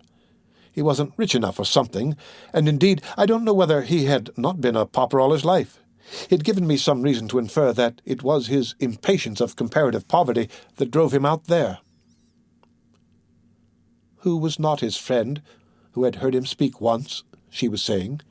He drew men towards him by what was best in them. She looked at me with intensity. It is the gift of the great, she went on, and the sound of her low voice seemed to have the accompaniment of all the other sounds, full of mystery, desolation, and sorrow. I had ever heard the ripple of the river, the soughing of the trees swayed by the wind, the murmurs of the crowds, the faint ring of incomprehensible words cried from afar, the whisper of a voice speaking from beyond the threshold of an eternal darkness. But you have heard him. You know, she cried. Yes, I know, I said with something like despair in my heart, but bowing my head before the faith that was in her, before that great and saving illusion that shone with an unearthly glow in the triumphant darkness from which I could not have defended her, from which I could not even defend myself. What a loss to me, to us, she corrected herself with beautiful generosity, then added in a murmur, to the world. By the last gleams of twilight, I could see the glitter of her eyes full of tears that would not fall. I have been very happy, very fortunate, very proud, she went on. Too fortunate, too happy for a little while, and now I am unhappy for life. She stood up. Her fair hair seemed to catch all the remaining light in a glimmer of gold. I rose too. And all of this, she went on mournfully, of all his promise and of all his greatness, of his generous mind, of his noble heart, nothing remains, nothing but a memory. You and I. We shall always remember him, I said hastily. No, she cried. It is impossible that all this should be lost, that such a life should be sacrificed to leave nothing but sorrow. You know what vast plans he had. I knew of them too. I could not perhaps understand, but others knew of them. Something must remain. His words, at least, have not died. His words will remain, I said. And his example, she whispered to herself. Men looked up to him. His goodness shone in every act. His example. True, I said. His example too, yes, his example. I forgot that. But I do not. I cannot believe, not yet. I cannot believe that I shall never see him again, that nobody will see him again. Never, never, never. She put out her arms, as if after a retreating figure, stretching them back, and with clasped pale hands across the fading and narrow sheen of the window. Never see him. I saw him clearly enough then. I shall see this eloquent phantom as long as I live. And I shall see her too, a tragic and familiar shade resembling in this gesture another one, tragic also, and bedecked with powerless charms, stretching bare brown arms over the glitter of the infernal stream, the stream of darkness.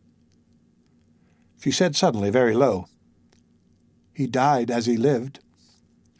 His end, said I, with dull anger stirring in me, was in every way worthy of his life. And I was not with him, she murmured. My anger subsided before a feeling of infinite pity. Everything that could be done, I mumbled. Ah, but I believed in him more than anyone on earth, more than his own mother, more than himself. He needed me. I would have treasured every sigh, every word, every sign, every glance. I felt like a chill grip on my chest. "Don't," I said in a muffled voice. "Forgive me, I have mourned so long in silence. In silence. You were with him to the last? I think of his loneliness. Nobody near to understand him as I would have understood. Perhaps no one to hear." "To the very end," I said shakily. "I heard his very last words." I stopped in a fright. "Repeat them," she murmured in a heartbroken tone. I want something to live with." I was on the point of crying at her. "Don't you hear them?" The dusk was repeating them in a persistent whisper all around us, in a whisper that seemed to swell menacingly like the first whisper of a rising wind. The horror. The horror. "His last word to live with," she insisted. "Don't you understand? I loved him. I loved him. I loved him." I pulled myself together and spoke slowly. The last word he pronounced was, "Your name." I heard a light sigh, and then my heart stood still, stopped dead short by an exulting and terrible cry, by the cry of inconceivable triumph and of unspeakable pain. "I knew it. I was sure." She knew. She was sure. I heard her weeping. She had hidden her face in her hands. It seemed to me that the house would collapse before I could escape, that the heavens would fall upon my head. But nothing happened. The heavens do not fall for such a trifle. Would they have fallen, I wonder, if I had rendered Kurtz that justice which was his due? Hadn't he said he wanted only justice? But I couldn't. I could not tell her. It would have been too dark altogether. Marlow ceased, and sat apart, indistinct and silent, in the pose of a meditating Buddha. Nobody moved for a time.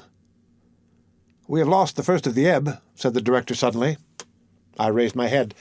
The offing was barred by a blank bank of clouds, and the tranquil waterway leading to the uttermost ends of the earth flowed sombre under an overcast sky, seemed to lead into the heart of an immense darkness.